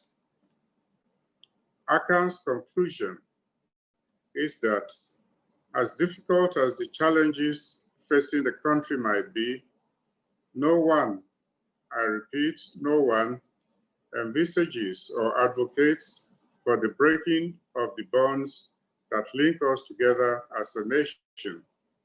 Rather, we fervently wish that we can deal with the ailments that we have identified so that Nigeria can become that strong African power that is destined to lead the African continent and the Black world. We will collate the proceedings of this lecture series so as to make a concrete contribution to our country's efforts to building a strong, united, prosperous, and just nation, which all of us could be proud of. I do sincerely thank all our resource persons for giving us their time and intellect to contribute to the effort to build a new Nigeria. Let me also say how happy we are that as part of our celebrations, we organized the first ACAN Award ceremony. It was a great success, and I've been informed that all the recipients were delighted to receive the honor. It was our wish to honor our elders while we are still together. We hope to have more of this in the future. I congratulate all the recipients and thank our colleagues who put all of this together on our behalf. Now, I'd like also to thank our colleagues who chaired the various sessions or introduced the speakers. Your contributions certainly enhance the quality of our events. Finally, I wish to, on behalf of all ACAN members, thank our organizing committee members, led, as I said, by Ambassador Joe Keshi, others being Ambassadors Otukoya, Adekeye, Ozon Wobu, and Mrs. Chris Adebi. Each of them worked very hard, which is the reason why we have achieved so much success. We thank the technical team that worked behind the scene and assisted us to ensure that we had a facility that enabled us to hold the lecture series and the first ACAN Award ceremony. Of course, we give glory to God and pray that the nation will grow from strength to strength, which we will be proud to be part of. It has been an eventful week, and I now have the pleasure and honor to formally bring the events to an end. I thank you again for your participation. Thank you, Mr. President. Ambassador Olusegun Akinsoye, please. Ambassador Akinsoye, thank you. Thank you. The president has spoken, and I thought the buck rests there. Go on. The chairman of this occasion, Ambassador Chinade, the president of ACAN, eminent guest speaker, moderators, your excellencies, ladies and gentlemen. Mine is just some few words about our special guest of honor that could have been there. He sends his apologies. He greets everyone in the ACAN, and that person is no less a person than the Olori Oba of Ijebu land, Otumba Michael Olashubomi Balogun, the founder of the FCMB. He has his school days in the Gobi College, and he sends his greetings to our doyen, particularly Ambassador Lisebeka, with whom he was in Gobi College. And he also sends his greetings to our elders, most of whom that he knows, the Ambassador Atta, Ambassador Lisebeka, Ambassador Clark, Ambassador Gustulure. They are members of the Metropolitan Club. He's a known face and voice in the private sector, particularly in the banking industry. A lawyer that came out of the London School of Economics. He rose through personal interest when he was sent to Whitehall to engage in legal drafting. From then, he got interest in Wall Street, in the IBRD, until he now moves back to the NIDB, and he progressively was the first to establish individually, to establish a merchant bank in Nigeria, the FCMB, the first city merchant bank that later transformed into the first city monument bank when it became universal. He's from the regal, he's from the ruling house, one of the ruling houses in Ijebu, the Olori Omoba, the Otumbas, of which I'm one. I was with him last Saturday, sharing his vision, and he was generous enough to give ACAN the sum of 500,000 naira as a donation. What he did the same thing last year when, as a policy in Lagos, we reach out to the private sector as a way of reaching out to them, of supporting our programs. That is, he sends his greetings, and he's so happy about the vision of ACAN. At a time that we have difficulties in fact, about pensions, we need to, as much as possible, relate to the private sector, particularly with Lagos as the commercial capital. Once again, well, if not for the coronavirus, I could have had the opportunity of inviting everybody for lunch. Lagos ACAN will have invited everybody for lunch. But I just want to say that we will continue this policy of reaching out to the private sector and well-meaning people of our community, with Lagos as the commercial capital, to complement all the good works that we are doing at the national level of the ACAN. Once again, I thank you very much. Thank you, Ambassador Akinsoya. You could actually offer to host lunch and leave it there. Whenever the coronavirus is away, we'll be with you in Lagos for the lunch. So don't dodge this issue. Well, distinguished ladies and gentlemen, Your Excellencies, we've actually come to the end, and I'm left to do. I'm left to just say a few words, but let me begin by sincerely thanking our President, Ambassador Shinkaye for his leadership of ACAN, and for all the support he gave to my humble self and my team that made it possible for us to put up this program in the last couple of days. His patience, his understanding has been extraordinary, and we are grateful we have him as our president. I also want to thank all the chairpersons at one time or the other, and I know that particularly today, I want to appreciate and thank Ambassador Jubrin Chinade.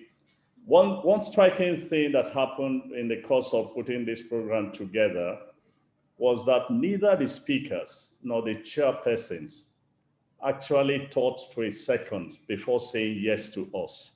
As soon as we approached them, including Ambassador Chinade, Ambassador Lisa Maker, and all our speakers, because of the respect they said they have for ACAN and the appreciation of the quality of people in ACAN, everybody readily agreed. You know, it was just one phone call and everybody was on board. And so to all the chairpersons and, as speakers, we will reach out to them again to formally thank them. We are very grateful that you've been part of this celebration. To my colleagues and friends in ACAN, I thank those of you who were able to join us, and to say to you that we all have a responsibility to build ACAN to become a very strong voice, within this country. Look, people look upon us and they say this to us, and I think almost all the lecturers said the same thing, that we should be part of that elite group that should bring and see what contribution we can make to set Nigeria on a trajectory that is, that is progressive, and arrive at some consensus on what we want to see this country become.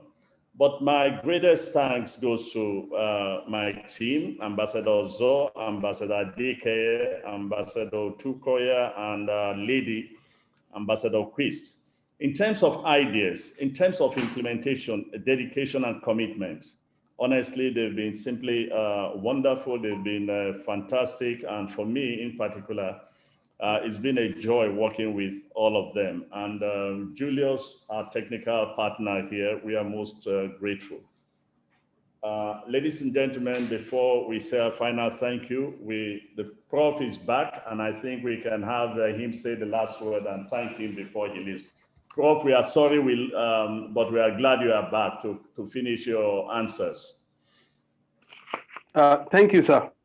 But a colleague of mine actually sent me a note and said I should ask Your Excellencies to write your memoirs so that you can enrich our teaching of Nigeria's foreign policy.